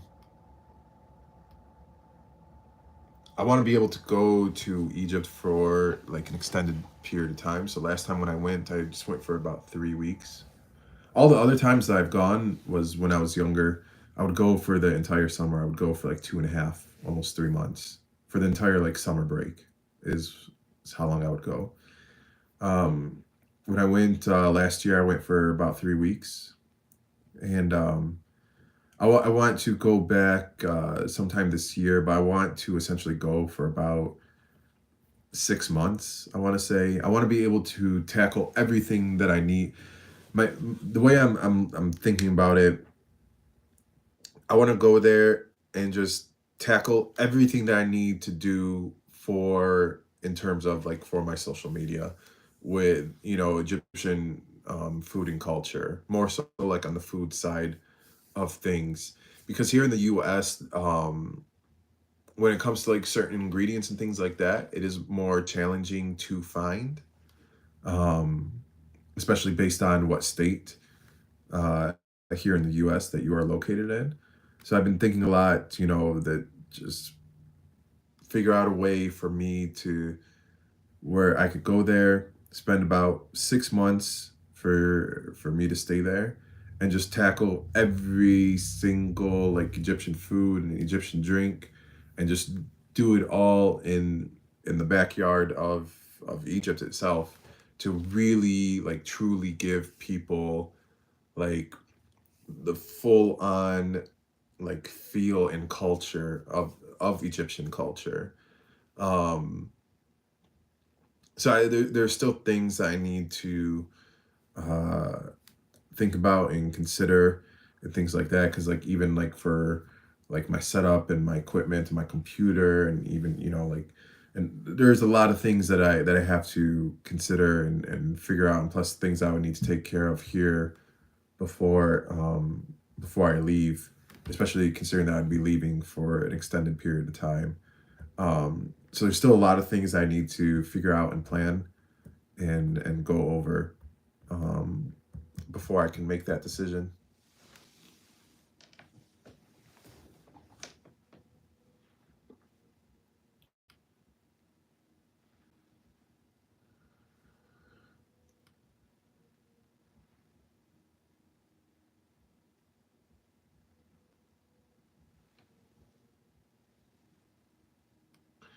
Cowboy and Bandit's mom is saying that she is in.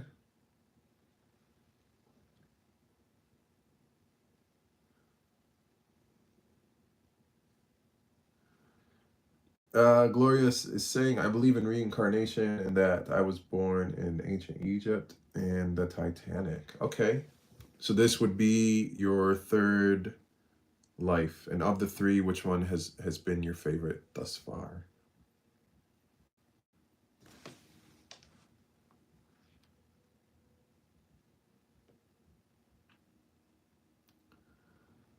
Bulldog Mom is saying, that's a wonderful idea and much needed to educate Americans.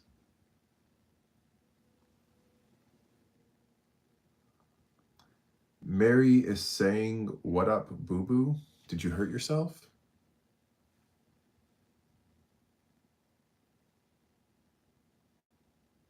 Gloria is saying ancient Egypt is was her favorite of her three lives. Very good.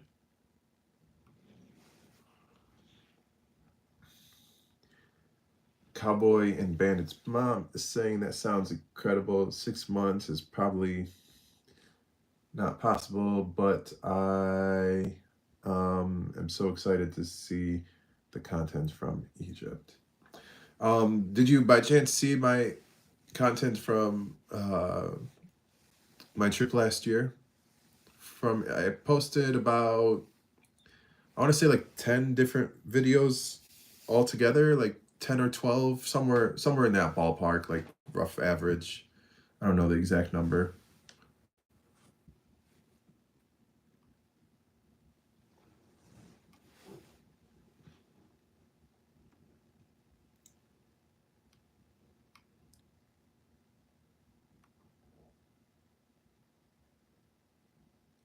Pros and cons of living in USA. Uh, there's a lot more opportunity in the USA. There really is. There's a lot more opportunity to like build a better life. Um, the con is you're the minority. You're the minority. You're not surrounded by your friends and family. Because here the culture in the US is, when I turn 18, I'm going to move out. And when I turn 18, I'm going to, study abroad or whatever the case is, or go to another state for school, whatever the case is. Back home in Egypt, there's none of that talk, maybe one out of, a couple out of every 100 will, travel abroad for school. But, your entire family, your entire team is there. Like, you can point in any, you could be at home, you could be blindfolded and spin around in a circle and stop and point in any direction and walk 5 minutes. And you could be at any uncle's house, aunt's house, cousin, you're surrounded by family. So like you never feel alone or isolated. Here in the US, that could easily happen, especially, when you go to college, for example, and you're away from home and, you don't have access to, your culture and your roots, even when it comes to, the food and things like that. Yes, there's some amazing food here in the US, but if I want to, go to an Egyptian restaurant to eat, I can't do that here because there aren't any here. Um, so the pro essentially in the US is the opportunity for a better life, but the con is you're disconnected from your family and your culture. So you really, in order to maintain that connection, you really have to put in the effort. Like you truly have to put in a ton of effort to keep that connection with everybody.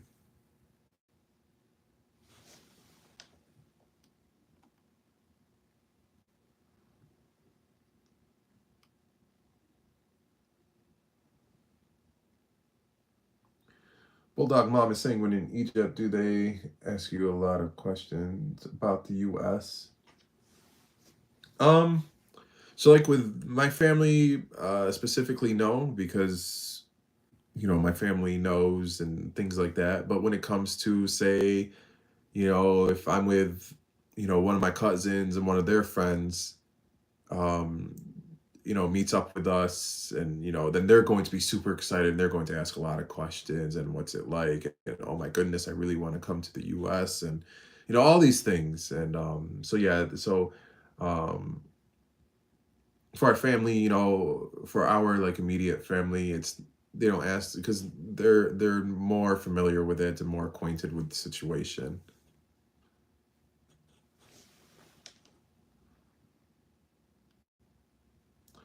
Gloria is saying, I've seen the difference between ancient Egypt and Egypt now. Ancient Egypt was beautiful. Yes, I bet. Even now, like Egypt is still really beautiful, and there has been a lot of development and change like happening, especially in the past couple decades. Like, so I went last year, and the last time I went before that was back in 2006. And just in those 18 years, I noticed a lot of significant change in development, which is good for them. It really is. But ancient Egypt is probably probably just like a whole another level. Like if I had a time machine, I would definitely travel back in time to that point to see what it was really like.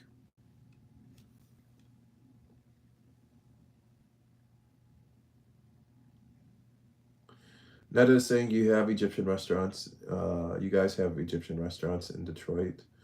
I mean, there is Masri Sweets, which is Masri is Arabic for Egyptian, so Egyptian sweets. But like most of like the restaurants in Dearborn are Lebanese style, and like Hamtramck area is a lot of Yemeni culture. Sterling Heights is primarily Chaldean.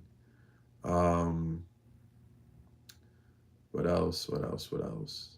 There's not any Egyptian restaurants that I can really think of in Detroit or Dearborn. Let's do a quick search.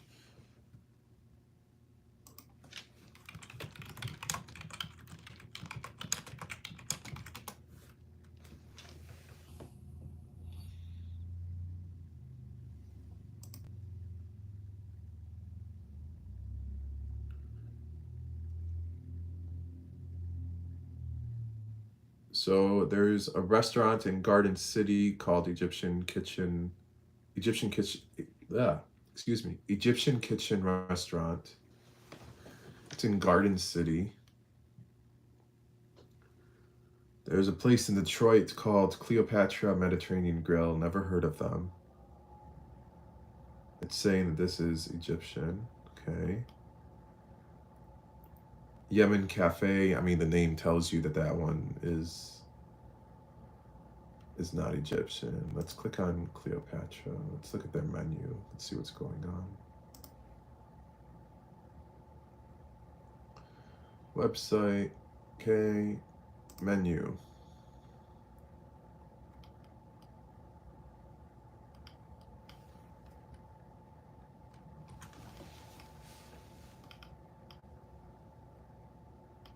Oh, this is like one of those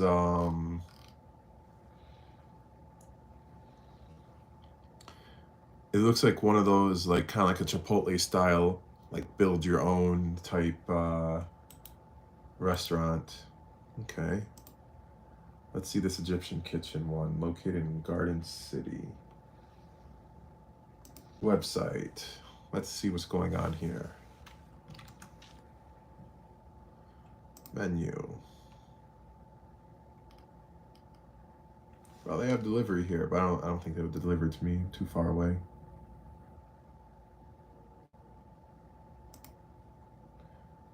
Holy menu. This menu is extensive. Okay.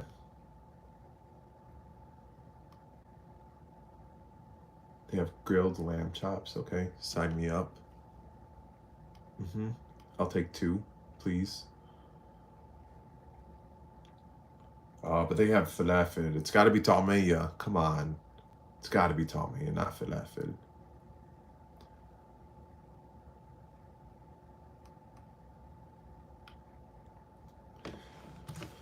Okay. So yeah. So there's really not too many options. Let's see, where did I leave off? I've seen the difference between, okay, I read that one already. I read that one from Nada, okay.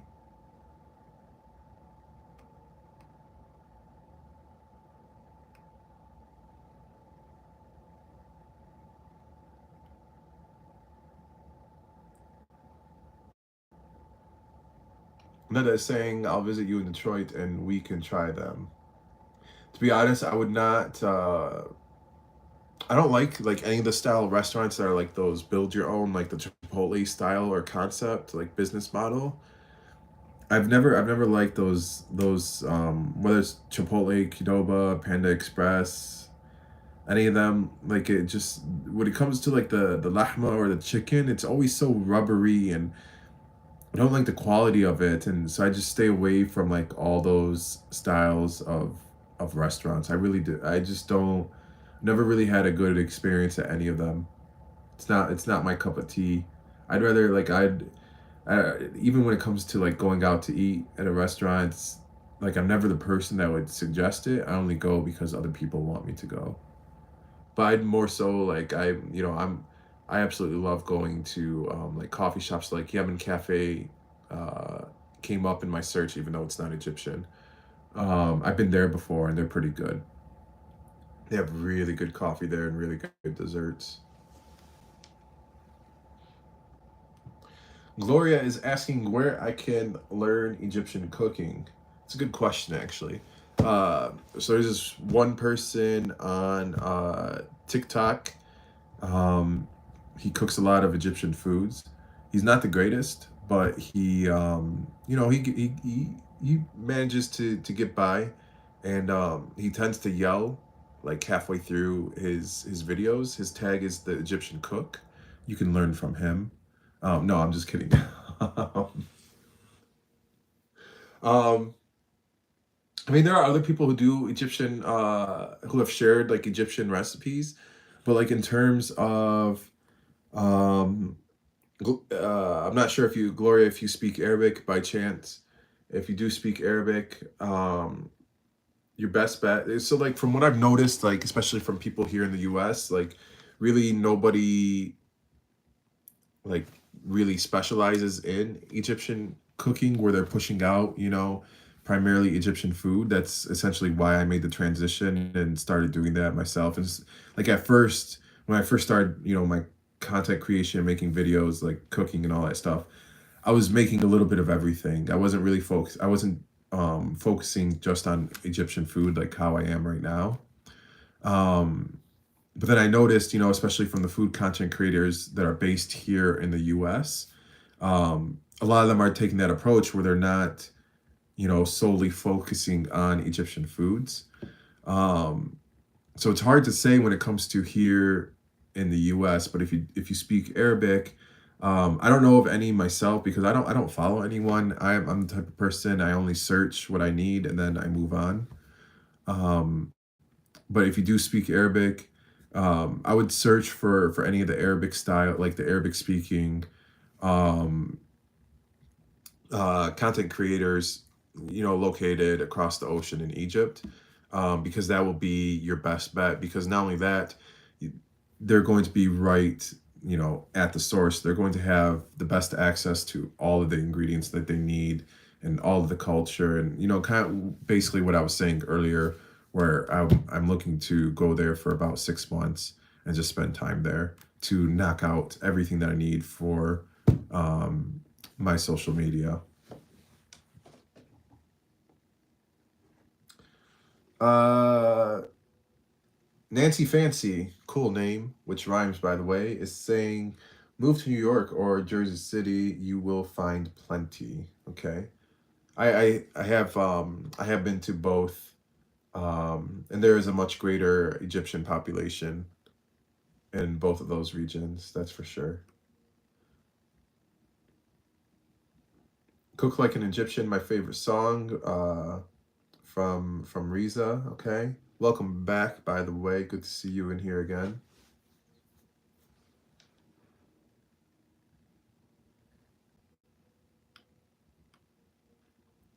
Uh-oh, looks like Gloria and Riza are going back and forth saying, one saying it's walk like an Egyptian, the other saying it's cook like an Egyptian.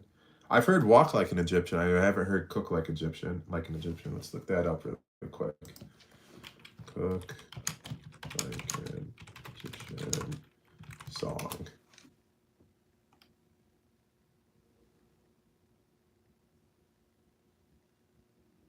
Nope, no cook like an Egyptian song. It's nothing's coming up for cook like an Egyptian. I mean, I guess we can make one. We can make a song called Cook Like an Egyptian. I'm not good with music though, so I'm gonna need some help with that one.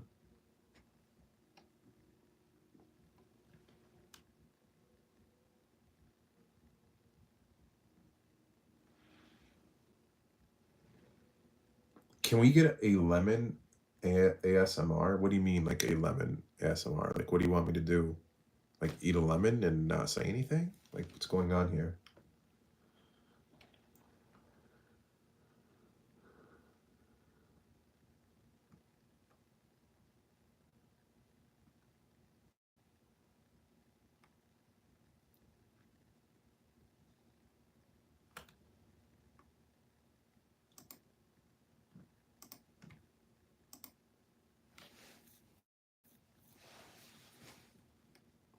More people are chiming in saying that it's walk like an Egyptian, not cook like an Egyptian. Let's see.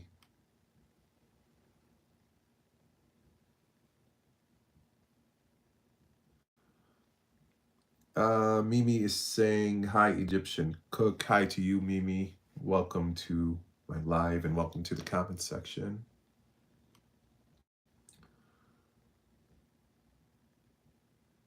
Riza is saying Egyptian cooking is like Middle Eastern cuisine. Okay. A Harley, welcome to the live and to the comment section is saying, what's the dish? It's rice wrapped in grape leaves. So in English, it's just referred to as like grape leaves or stuffed grape leaf. Excuse me, grape leaves or stuffed grape leaves or even rolled grape leaves, like any of those three combinations. If you, the moment you say grape leaves, you know, anyone who's familiar with that dish is going to know exactly what you're talking about. In Arabic, it's called mahshi war anab. Mahshi is just like the universal like Arabic term for um, like any of the stuffed rice, whether it's the grape leaves, the cabbage, the peppers, the eggplant. It is all called mahshi. Then we add whatever vegetable that it is paired with to the name. Dominic is saying play Egyptian Lover. I'm not familiar with that. I don't know what that is. Is that like a song or like what are we talking about here? Uh, Rosie is saying it's walk like an Egyptian. Oh my goodness, we're still on this. It is walk like an Egyptian. Yes, there is no song called cook like an Egyptian unless we create one.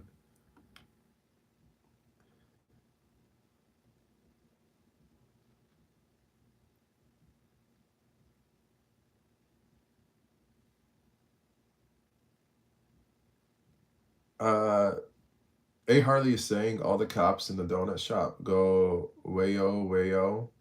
Okay.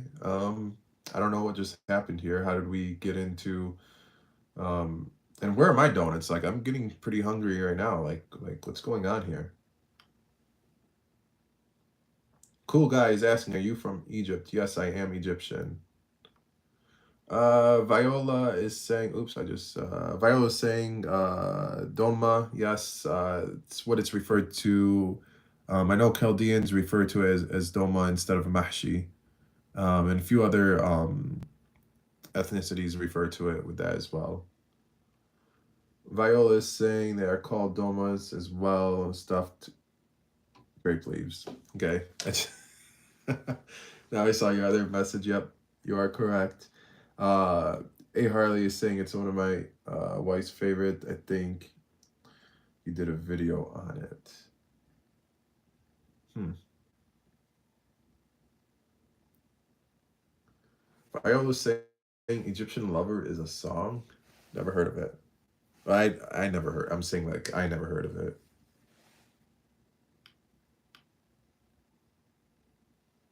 Deflower just joined. Welcome. Thank you for joining.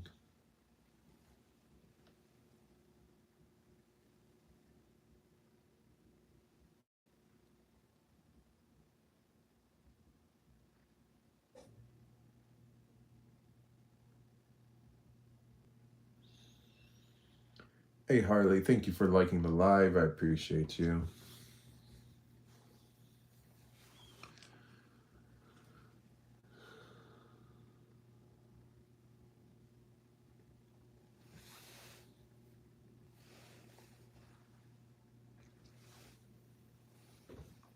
Egyptian Lover is a good song.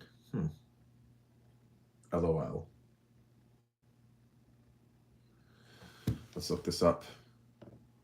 See what's going on here.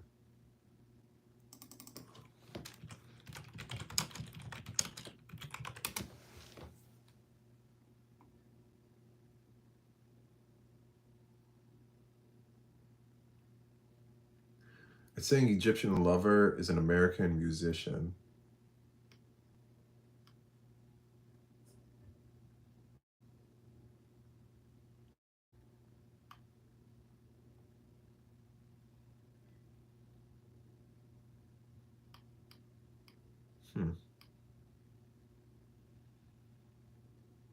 I'm just gonna click on the first one. It's called The Egyptian Lover, Egypt, Egypt.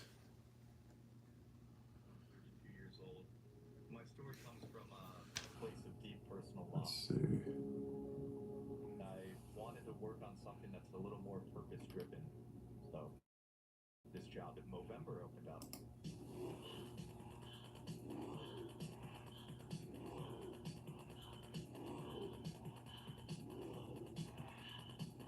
I have no idea as to what I'm listening to right now.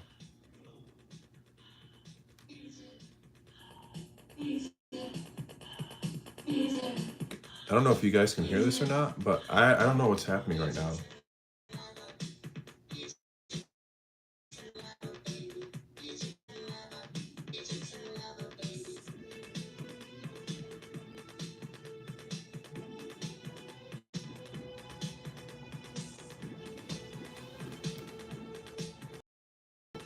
All right, enough of that. All right, let me turn this back down. I don't know what just happened there.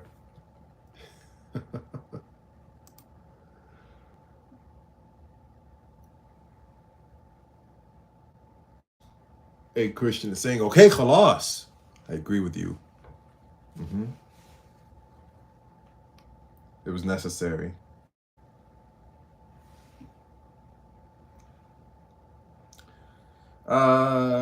Let's see. Period for the username is asking what's your favorite Middle Eastern cuisine besides Egypt. Um, I do really love za'atar, which I believe is Palestinian in origin. Um, it's so incredibly good. Essentially, you know, the thin flatbread with the za'atar spice on top. Oh my goodness, so good, especially when it's fresh out of the oven. hmm There's one place in Dearborn called Golden Bakery, and they make it. They make they refer to it as many ish there, and they make it one with cheese and one with the za'atar. And so anytime I go there, I'll order for like the two to be combined, like the cheese with the za'atar. It's so good. Mimi is saying my friend from Egypt cooked those donuts for dinner during Ramadan years back, and I love them. Yes, you cannot go wrong with doma, aka mahshi. Any type of mahshi is really, really, really good. hmm Thank you, Rana, for just joining. Welcome to the live.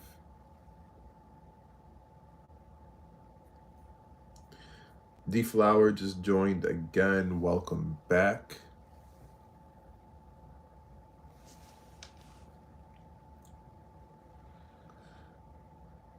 Cowboy and Bandit's mom, A. Harley, and Mimi, thank you for being my top 3 viewers. I appreciate all 3 of you.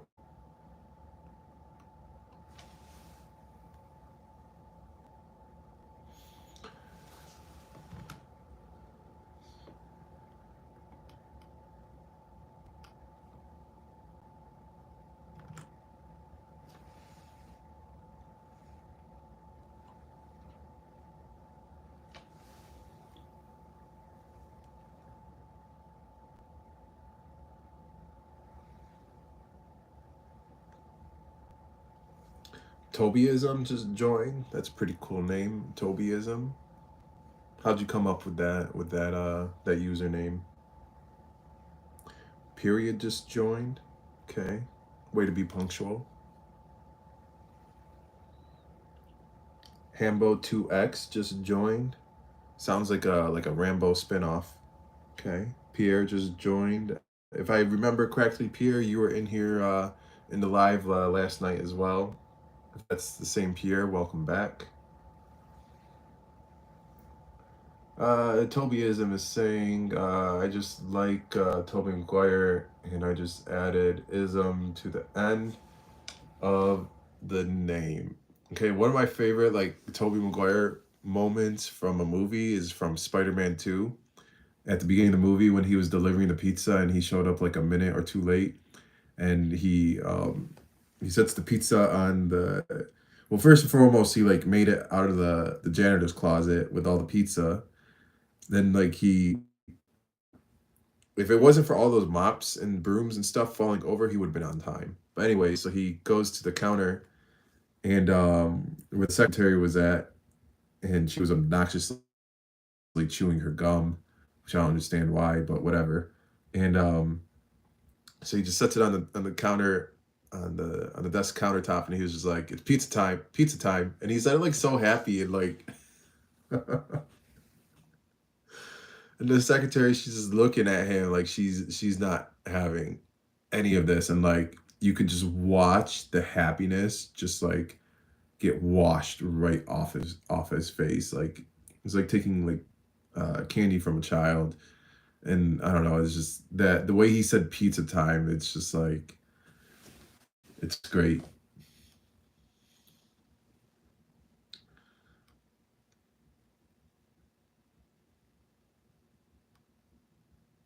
Mimi is saying, I really want to try all your recipes. They look delicious.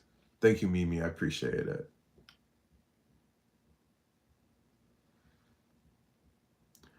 Hambo2X is asking if I'm married. No, I am not. Tobyism is saying pizza time. Very good. Mm-hmm. I did go to not every time that I've gone to New York, but most of the times when I've gone to New York, I'll stop at that Joe's Pizza. Um, St. Joe's that Peter Park, like Tobey Maguire's Peter Parker worked at. And there in the restaurant, there's actually a picture of Tobey Maguire with, I think like it's like the owner of Joe's, that's posted on their bulletin board, which is pretty cool. Period is asking what's one country I'd like to visit. It's a good question. I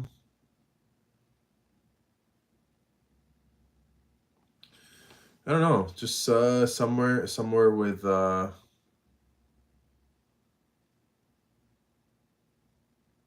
somewhere with good weather. Nowhere specific for me, honestly. Just as long as it has good weather.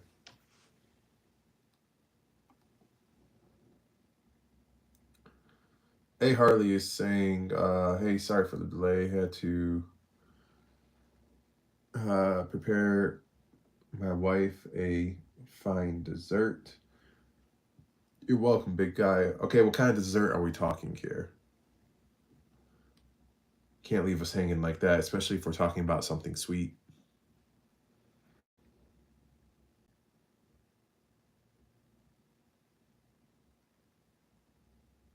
When do I do lives on the weekends? That's a good question, Mimi. Honestly, so now so yesterday and today essentially has just like been a bonus. It's been like a couple months since I've done like a Q&A like this. But for the most part, like now, especially I go live whenever I do like whenever I'm working on my recipe videos for like the final cuts that I actually post to my social media.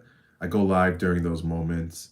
And my cooking, like each week, like I don't have a set schedule, like for example, where I do like Monday, Wednesday, Friday. Each week it is different when I go live. So unfortunately, I do not have a set schedule.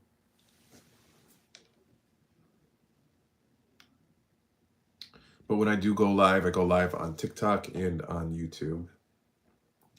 Hey, Harley is saying, really enjoy your videos and the yelling, even though I don't know what you're saying. It's okay, Harley. Half the time, I don't even know what I'm saying.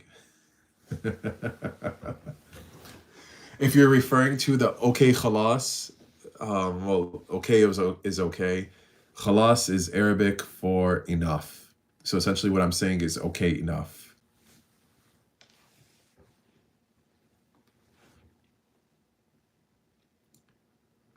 Tobyism is saying, whoa, I didn't actually know that's pretty cool. Oh, in reference to the Joe's Pizza. So they actually have multiple locations.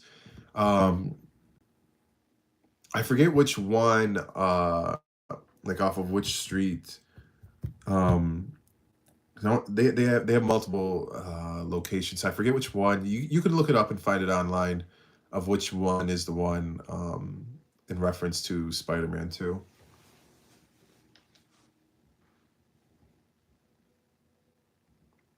Mimi is saying, I don't want to miss your lives. If you are subscribed to my YouTube, because I don't know on how the notification system work here on TikTok, like if somebody you follow goes live, if you get a notification or not, I honestly have no idea. Um, but I know on YouTube, if you're subscribed to my YouTube and turn on your notifications, you will receive notifications there anytime I go live. Anytime I go live on TikTok, I go live on YouTube. Tobyism is saying, have you always wanted to be a cook? No, not at all. So with what I'm doing right now with my cooking is just a stepping stone, essentially. I don't want to remain cooking for the rest of my life, especially, for social media purposes.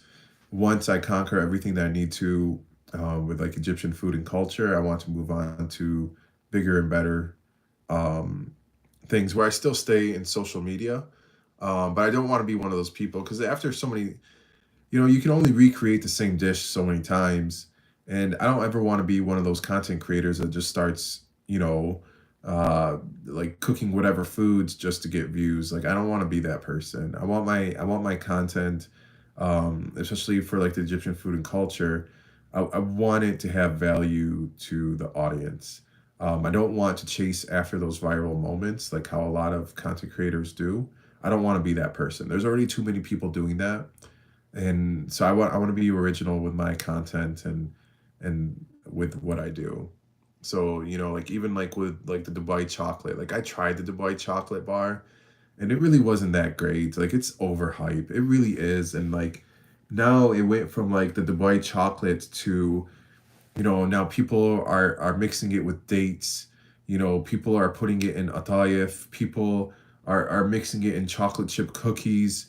And it's just like people are just doing it for views and pretending like it's the most delicious thing ever, and it's really not. Stick to traditional kunafa if you really want that. There's no reason for chocolate to be mixed with it. But so I don't want to be one of those content creators that runs out of ideas, and so I'll continue to remain original with my content. And once I tackle everything that I need to do with Egyptian food and culture, I'll release my cookbook, and then move on to bigger and better things with my platform.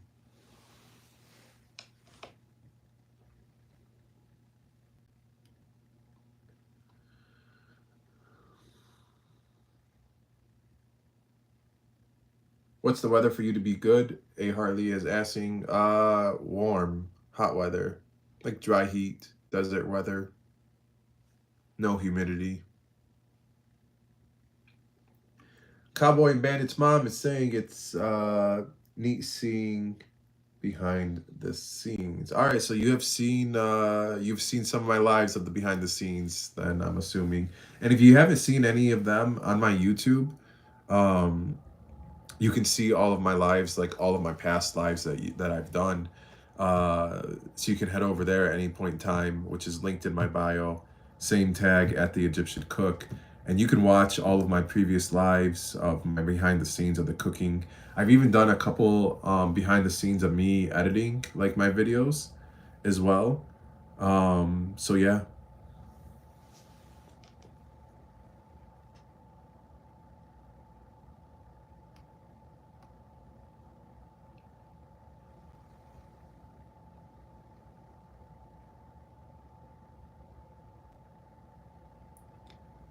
Let's see.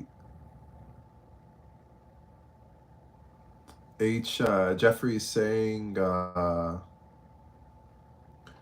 solely because of you, my friend thinks I know more about Egyptian food than I do. Wait, did I read that right? Solely because of you, my friend thinks I know more about Egyptian food than I do. You just compared yourself to yourself. Like you said, my friend thinks I know more about Egyptian food than I do. You mean that you think that your friend thinks that you know more about Egyptian food than your friend does? Is that what you mean? She was so shocked I knew about Mish cheese. Uh-oh. Okay. Very good.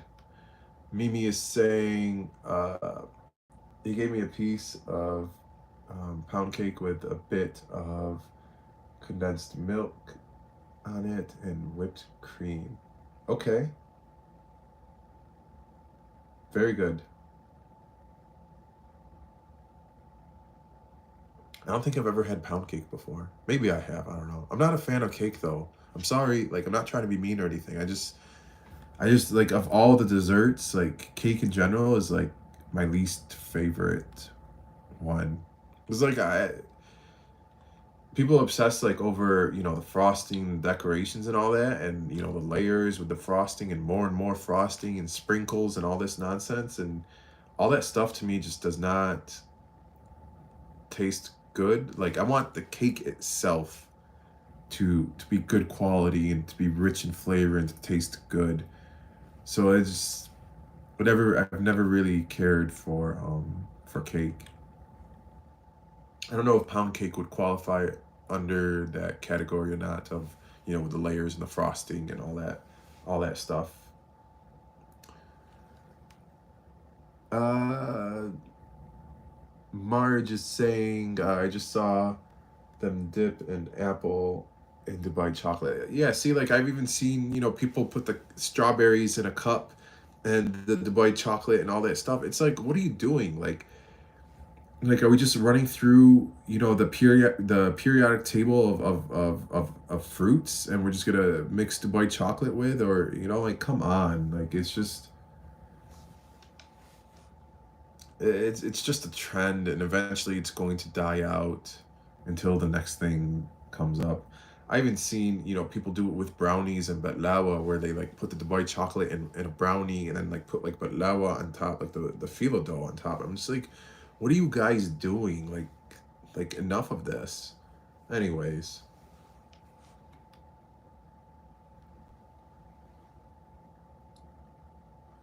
hey Harley saying hot and dry in Phoenix, Arizona, and they have a mosque there. Very good. I have not been to Arizona yet, but really hot there. I can take dry heat over humidity. Mimi is asking, is your YouTube the same name as here? I will follow you there as well. Yes, it is. All of my social medias are at the Egyptian Cook, the same exact username, and it is tagged in my bio. And if you go to my website, you can see all of the social media platforms that I am on, all with the same exact username. Las Vegas is hot and dry. Yes, it is. I was actually in Vegas back in 2016. I was technically there about a month ago for a connection flight. I was there for like an hour. I didn't leave the airport though. Um, but back in 2016, or was it 17? No, yeah, 2016. I went there for 4th of July weekend. It's a fun trip. Brandon is saying, Akhi, can you make the next video on the oldest Egyptian recipe you could find? I think Mish is probably one of the oldest Egyptian recipes, and I just made that a few weeks ago. Dalmeya is pretty old as well too, dating back to ancient Egypt as well.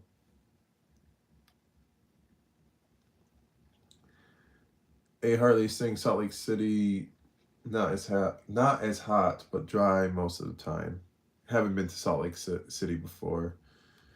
Mimi is saying mine too. I prefer flan and cheesecake. Cheesecake is really good. Hmm. But if I'm having cheesecake, I like the fruit type of cheesecakes is what I go for.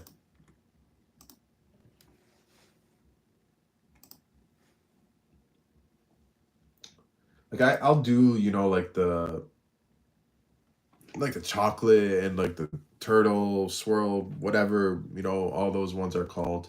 But I prefer when it comes to cheesecake, the fruit type of cheesecakes. Like strawberry or raspberry are my two usual choices that I'll go to.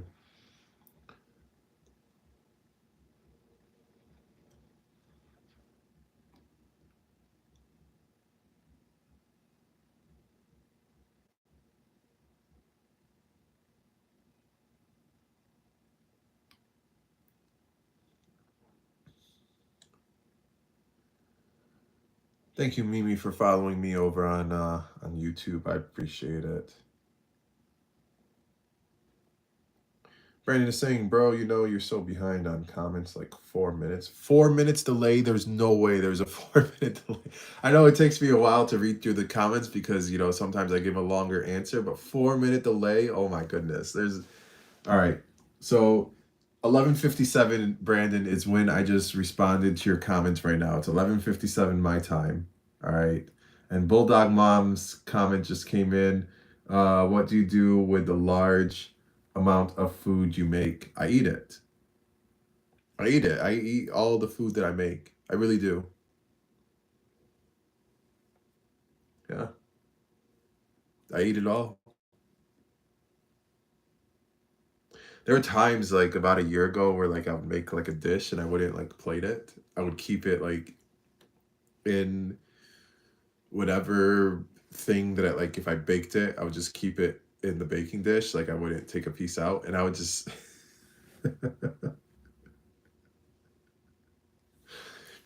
I would just like I would be holding like the baking dish in my hand like this or whatever, and I would just be eating from the entire tray, or I would just be eating from like the pot or whatever of whatever I just made instead of like plating it. And like I wasn't thinking anything of it. I'm just thinking, like, it's just me. So, what's the point of trying to plate it and all this presentation and nonsense. I was just being myself, I just didn't think anything of it. Yeah.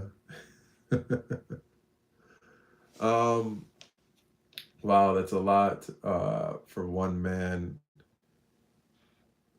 um at times. I mean, it can be. I have gotten better with my portion controls of like the amount of food that I cook.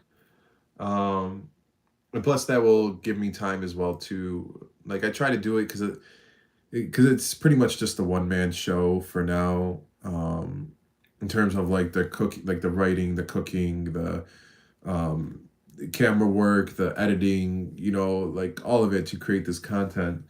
So I try to plan it out. Like when I cook, I can have like a little bit of leftovers for tomorrow because tomorrow will be when I edit and all that type of stuff. Um, and things like that. Like if I recorded a video today, then the next day or the night of, I'll record or not record, I'll edit that video. Um, and sometimes it carries over to the next day.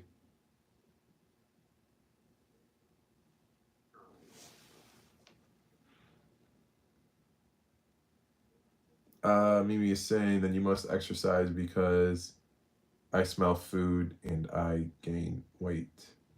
Uh, I don't like, just being honest. I don't exercise like on a regular schedule. I really don't. If I do work out, I just do like my home what's it called, home calisthenics. You know, my push-ups, my pull-ups, that type of stuff, my planks.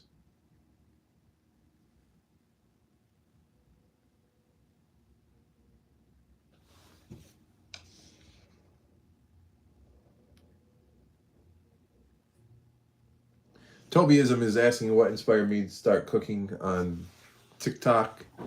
So many years ago when I was working on my undergrad, like a long time ago, I was I was on Instagram and Snapchat, and so I would cook a lot for myself, you know, because I prefer a home cooked meal.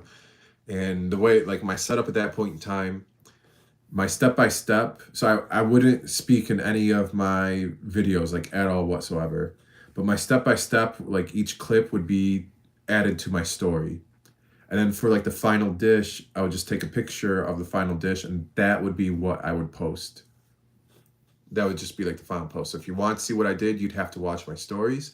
And the final post, that's what I would, or the final dish, that is what I would post. So that was like my setup. This is like back in like 2015, 16, 17. And so then once I graduated and all that, I wanted to focus on my career. So then I actually deleted like my Instagram and my Snapchat. I was like, I'm done with this. And at that point in time, my username was me in the kitchen, like ME for my initials, in the kitchen. Um, so I deleted it like completely. I didn't even care about the followers that I had, and you know, I had a few thousand followers, not anything too crazy. Um, I was just doing it for fun. Like I wasn't thinking anything of it. Then COVID happened, and you know, threw a wrench in my plan, like it did everybody else. And so back in 2023, or was it 22? I think it was at like the fall or winter time of 2022. That's where like one day just hit me. I was like, maybe I should, you know, I'm gonna try this whole social media thing again, see what happens. And so I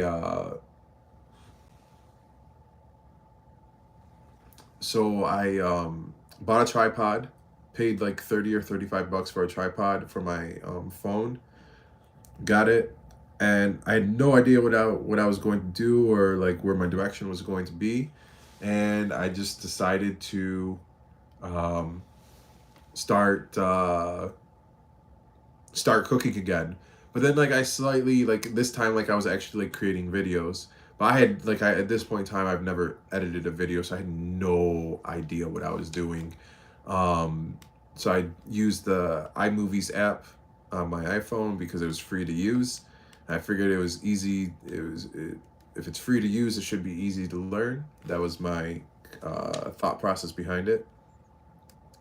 And so yeah, so like at that point in time, like I had no sense of direction. I was just all over the place with the content that I was making in terms of food. Like it was still all about food, but like I wasn't just making Egyptian food.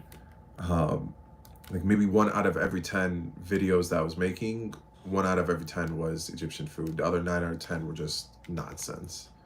My videos were barely getting any views.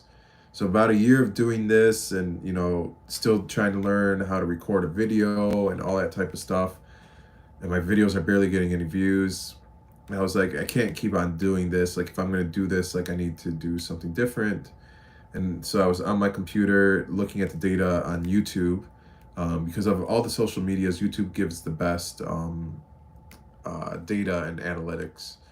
And I noticed that, my regular videos were getting about, 2, 3,000 views, for example.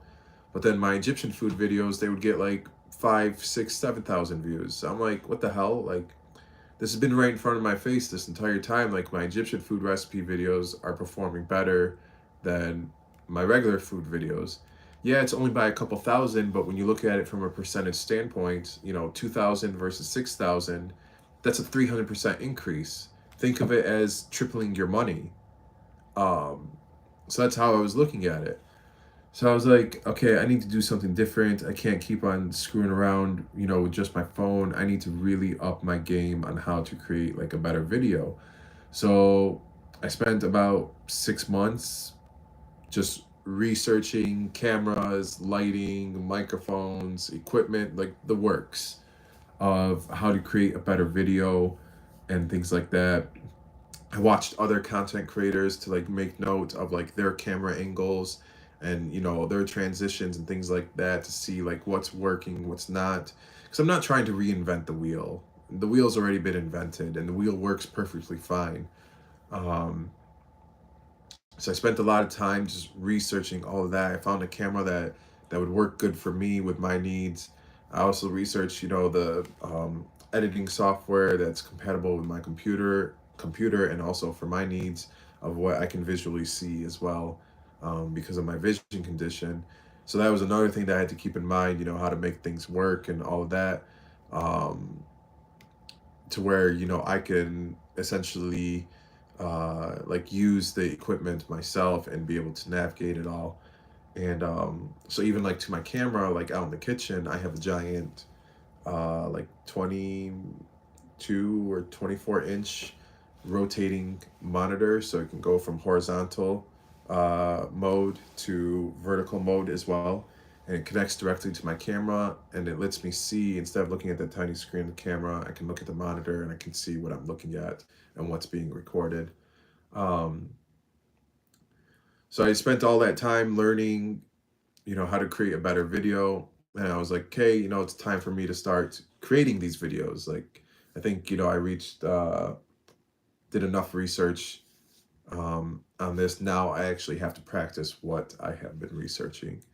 And it really was intimidating learning how to use like a real camera, instead of just like my iPhone. And, but then like I was making the same mistake. Like I wasn't focusing just on Egyptian food. So after like a couple videos, I thought to myself, like, what am I doing? Like, this is not what I set out to do. Um, so it was like December, like end of November, December for sure of 2023, but possibly end of November. That's where I was like, okay, like I need to focus on just Egyptian food. Like at least 9 out of 10 of my videos need to be Egyptian food. Um, And once I started doing that, my videos went from just getting a couple thousand views to suddenly I was getting, 50,000 views, 100,000 views, 200,000 views on my videos. And I was just like, oh my goodness, this is wild. And then January 1st, 2024, I posted a video for Egyptian style goulash. And if you're on TikTok, it's pinned to the top of my TikTok page. Um, so that was my first viral video. Within 4 days, it hit over 1 million views, and I was just like, it was just mind blowing to me because I've never had a video do that before. This was the first one. And then on Instagram, same thing. Within a few days, it hit well over 1 million views. On YouTube, on the other hand, it only hit like a few thousand views. So like YouTube, I've yet to go viral on. I've gone viral on TikTok and Instagram, but YouTube is still a work in progress, unfortunately, even still to this day. Um, but anyway, so yeah, so I started, and then I realized, all this time, because something I said earlier in this live, I think it was when Gloria asked, where she could learn how to cook Egyptian food. What I noticed, like during my time of doing all that research, like a lot of the food content creators here in the US, um, none of them like strictly just like focus on their ethnicity. They're doing a little bit of everything, and then they'll do, one out of every so many of their videos will be about their ethnicity, and the rest will be, American food and things like that. So I saw it as an opportunity to um, to capitalize on, and that's why I'm focusing pretty much just like 95% of the foods that I make, especially in the past year, have been just Egyptian foods. And even, if you notice, like during Ramadan, for example, I posted the pickled lemons recipe during Ramadan. Like who would do that? Like anybody else? No, they're gonna go for like desserts and all this trendy stuff and whatever. But then the pickled lemons recipe video on TikTok, it hit 1.5 million views within the first couple days, which performed better than my goulash video. So my point is essentially, over time, that's where I found like my own groove of what's working for me, because I want my videos to actually have real value to people. I don't want to chase after trends. I want to be essentially the trendsetter, um in a way, but I'm also not going to cross that line of, I forgive me who said it, where they said, when we were talking about the Dubai chocolate, and they saw that people are now doing it with apples. I don't want to be that person. I'll leave that nonsense to the people who are chasing. I don't want to chase. I want to be a leader. 'Cause that's where I'm most that's where I see myself, like where I belong. I don't want to be the person chasing after all these trends and all this nonsense, because then I'm going to lose focus of who I truly am. But to end long story short, Tobyism, that's what inspired me, or inspired me to start cooking on TikTok, and how my journey progressed, and how it led me to where we are here right now as we speak. All right, back to the comment section. I'm probably definitely going to be at least 4 or 5 minutes delayed now because of uh, that lengthy answer. All right, but let's see. Bulldog Mom is saying some of your recipes look like they would feed 4 grown men. Yes, especially like the Egyptian goulash. That definitely is not. That's like could serve 12, because just one piece in itself, like if you're looking at it from like a calorie perspective and nutritional facts, like one piece is plenty for one person. And I eat that entire tray to myself.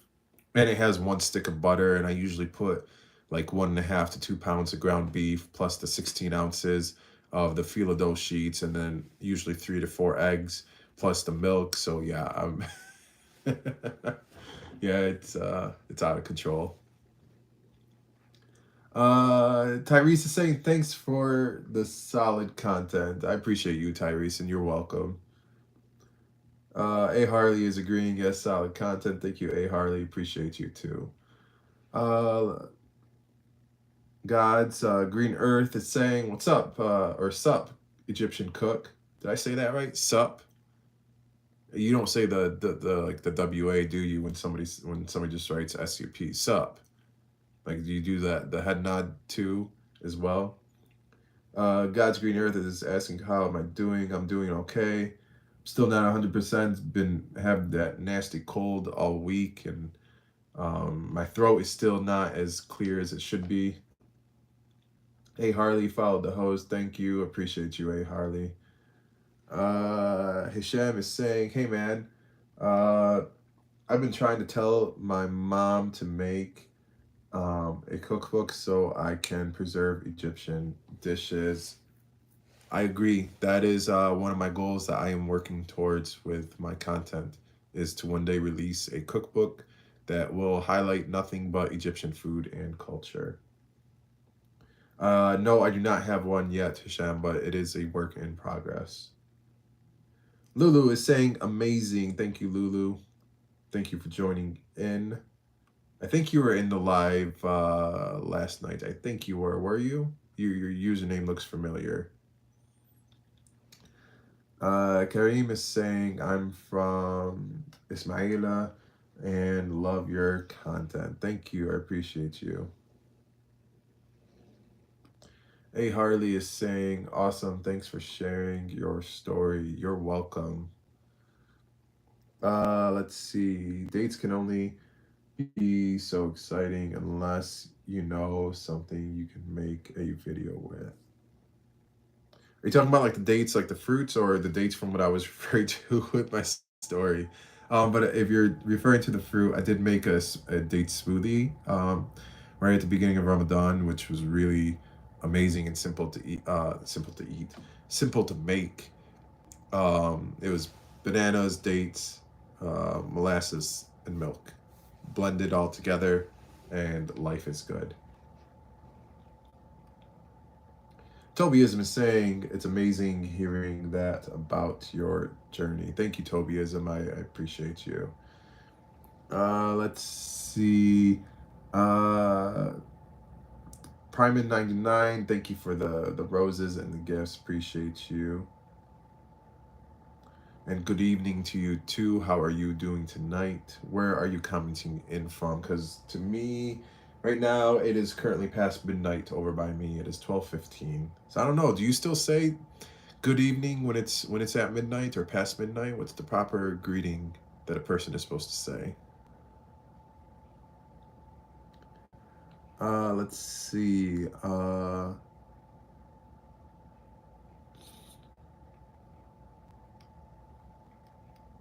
Oops.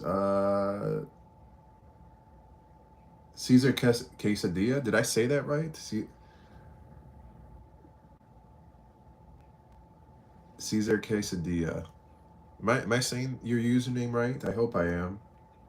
Was good, bro. Shout out from Brazil. Or no, from Arizona. AZ. Yeah, AZ is Arizona. hmm Preman 99 is saying, I hope you feel better soon. Thank you. Hopefully by tomorrow or the day after, I'll be back at 100%. Lulu loves my videos. Or loves my. Loves. Wait. I love you loves? What? I love you loves? Okay.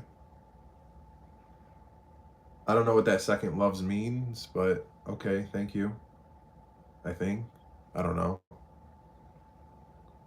Primin 99 is saying, love your content, bro. Keep up the great energy. Okay, khalas, more great energy is on the way. Oh, Lulu was saying, I love your lives. No, I love your loves. I was okay. I didn't know what that meant. I love your lives. Okay, that makes sense. Thank you, Lulu. I appreciate you. Hey, Harley is agreeing with the fruit and is saying, okay, khalas, make a date smoothie then. I already did make a date smoothie. It's 9:17 in Arizona.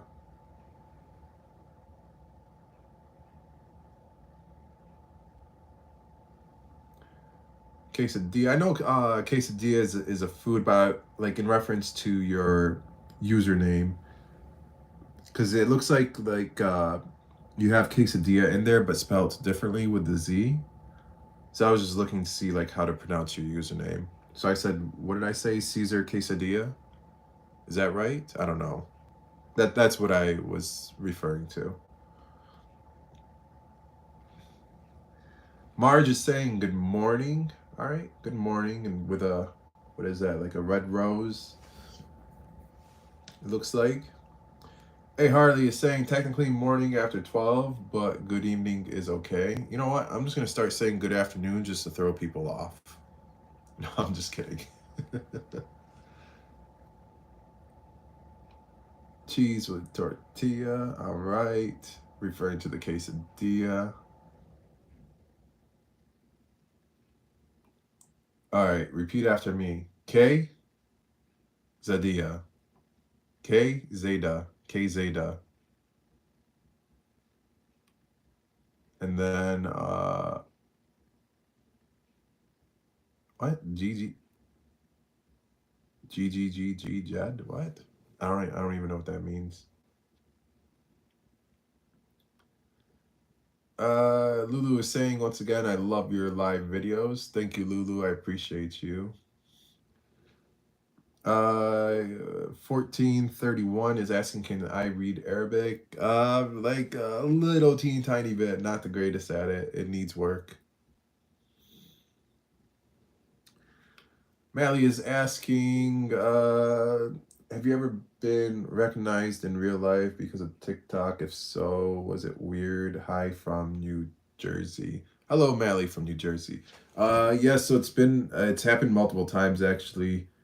Uh, One time I was in an Uber and I was with my lady and the Uber driver. Um, we were kind of like the three of us like engaged in a conversation and in English, and but he was also Middle Eastern, but we were all primarily speaking English. But anytime uh, we were talking about like restaurants or whatever, because we were trying to get to like a certain restaurant, but they were closed, so when we went to another one. And so we were talking about food, and when I was saying meat, I was saying lahma, and I was saying it how I do in my videos. So the driver kept like every time I said lahma, he would look in the rear view mirror at me, like he would just give me a look, like a question mark look. And so after like the third time that I said it, and he was like, "Excuse me, if you don't mind me asking, are you on social media?" And I said, "Yeah." And he's like, "You cook, don't you?" And I was like, "Yeah, I do." He's like, "Oh my goodness." He's like, "I know I recognized your voice from somewhere." So I started laughing. I kind of just got like a little bit quiet. Um, 'Cause it was like one of the first times I got recognized. And and it was all from the way that I was saying lahma, like in our conversation. And another time that I got recognized, and he was really cool about it. He was. Another time I was going to the mosque.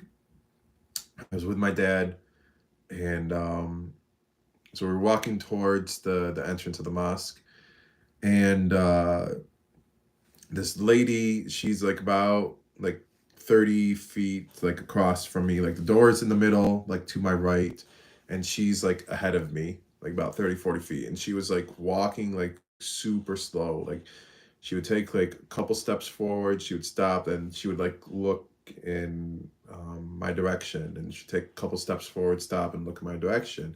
And I didn't think anything of it. And when we got to the door, I went to open the door for her and for my dad. And same thing, she asked me, she's like, "Oh my goodness." She's like, "Excuse me, do you cook?" I said, "Yes." "Are you online?" "Yes." And she's like, "Oh my goodness, you're the Egyptian cook. My family loves watching your videos. We learned so much from you." And so like I kind of just like brushed it off because I'm at the mosque. I'm here for the Friday prayer. Um, and this is also like one like early, like one of the first times, as well, of me being recognized. So I don't know how to handle it. Another time,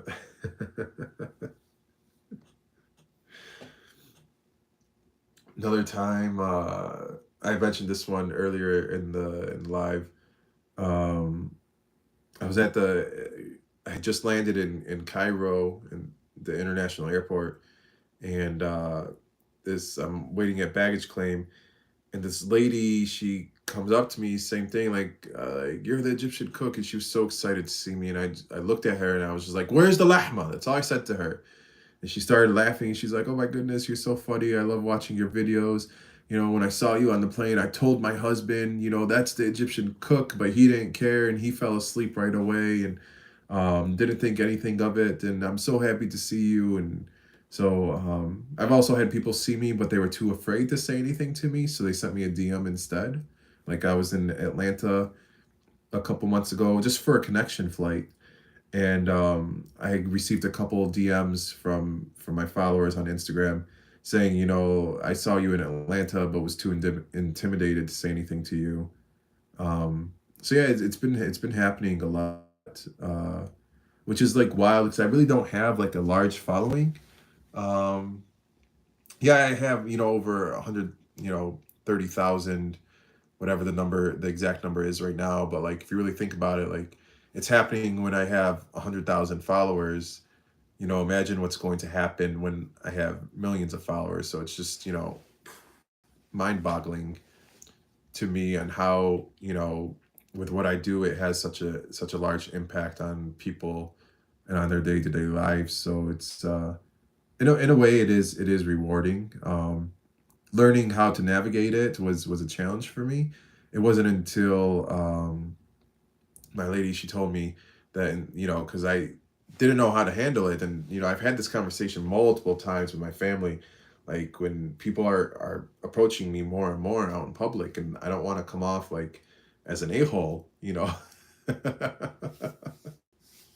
Like, what do I do in these situations? And finally, she told me, she said, just say, "Where's the lahma?" to them, because that's a connection, that they have, and they love it when you say it.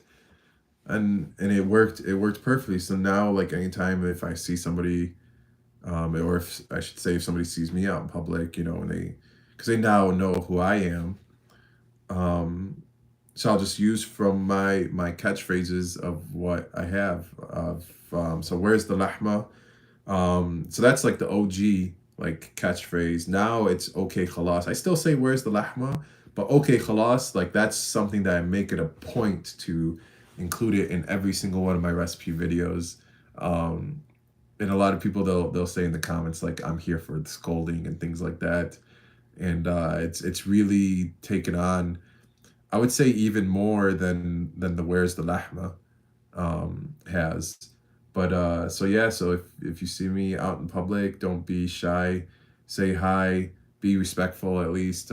Say hi. If you want to take a picture, we could take a picture. I did that a few times with some of my fans and followers. That saw me. Even when I was in Egypt, I was standing right in front of my apartment, and I was waiting downstairs, like street level, for my driver to get there. And so as I'm waiting out there, and it was about like 8 o'clock at night, it's the first day that I was there. And so this guy, he was out walking in the street, and he had his dog with him. And he walked past me. When he walked past me, he like looked right at me. He didn't say anything, no assalamu alaikum or anything. He just like looked, he just gave me this like this look like, do I know you? Like that question mark look. So he walked past me, then like about like 4 or 5 car lengths away from me, he turned around and he came back. And he started asking me same thing, went online, بتطبخ ولا لا? And I told him, yeah, I do. And he's like, oh my goodness, you're the Egyptian cook. And he was so happy. And I was just like, I'm standing there, I'm like, holy crap. Like, I got recognized right outside of my apartment. Like, I haven't even been here for like 10 minutes. Like, yeah, it's just like, it's just wild to me because, it's, I never would have thought, from what I was doing, that it would have like such a positive impact on a lot of people. So getting that intrinsic reward is rewarding in its own self. Let's see, back to the comments. Thank you, Mally, for asking that question. That was a good question. Um, Mimi is saying, I love this live. You take the time to talk to all of us. I appreciate that. I appreciate you too, Mimi. US Supplement is asking if I am Muslim. I say Yallah Bismillah in each of my recipe videos, so yes, I am Muslim.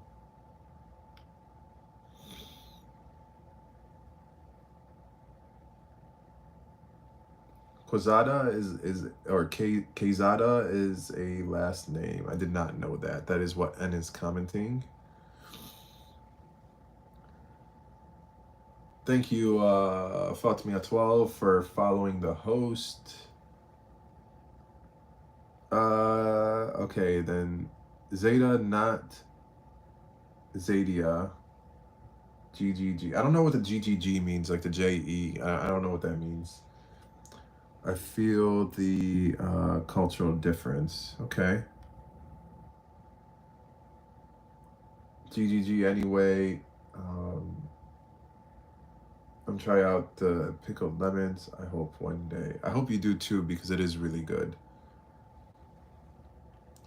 The big Z is saying, the big Z is saying, okay, khalas, if I see you, I'm gonna startle you. I'm gonna startle you by saying okay khalas. I don't know. You might get more than a startle. If you okay khalas me, I don't know. It's gonna be it might be an issue. I don't know. We'll see what happens.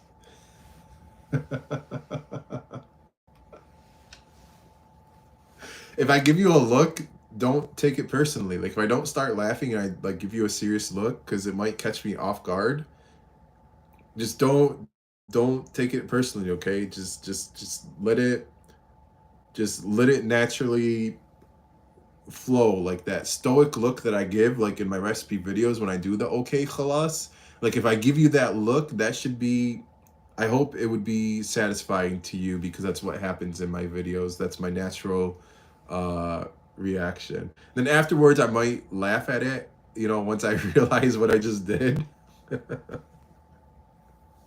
But please do not take it personally. Please don't. Let's see. Hey Harley is saying JE equals ha ha ha ha ha ha ha ha ha ha. I think I got all the ha's.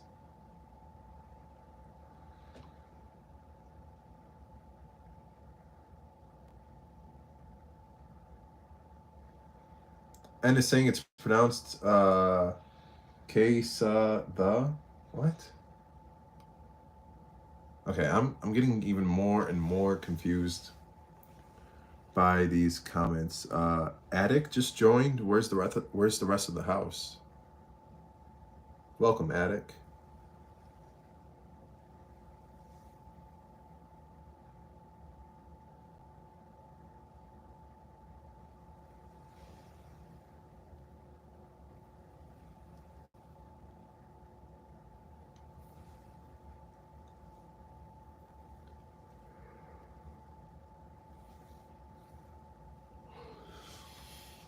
I'm starting to get really tired here. I still have to take my cold medication for the nighttime relief. Rainbow just joined. Welcome, Rainbow. Precious My Love just joined. Welcome, Precious My Love.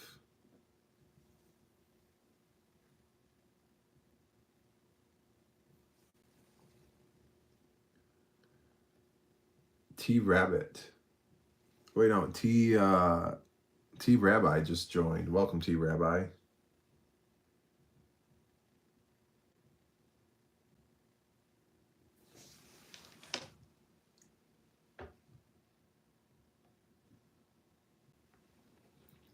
Nate just joined. Welcome, Nate. Nancy wants to know what's my horoscope. Like, you mean like my zodiac sign? I'm a Leo. Mimi is saying, okay, so you are Egyptian. How did you end up here in the USA? Just curious. My parents, my dad and my uncles were the first, like, in the entire family to come here to the US, like a long time ago, like in the 60s and 70s. And they all got married and had their families here and all of that. So it was just it was our family, like my immediate family, and then my two uncles and their families that were here, and then the rest of the family, you know, all my other aunts and uncles and cousins and all of that back home in Egypt. Um, so yeah, I've been here my entire life. Been back to Egypt 5 times now. Yeah, first time was back in 93 was my first time. Then I went back in 2000, then 2000, so 93, I think it was 2001,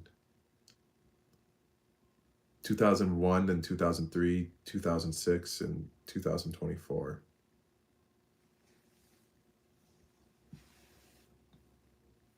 maybe wants to know, do I like Egypt? I absolutely love it in Egypt. Are you kidding me? I love everything about Egypt. Everything.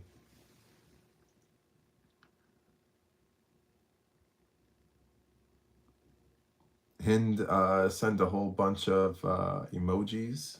Okay. Mimi is saying I would like to visit Egypt. Uh, it has so much history. Yes. When the time comes and you plan a trip to Egypt, budget at least a minimum of 2 weeks to go, um, in order to truly enjoy and take in all of the culture there and to be able to see everything that you want to see.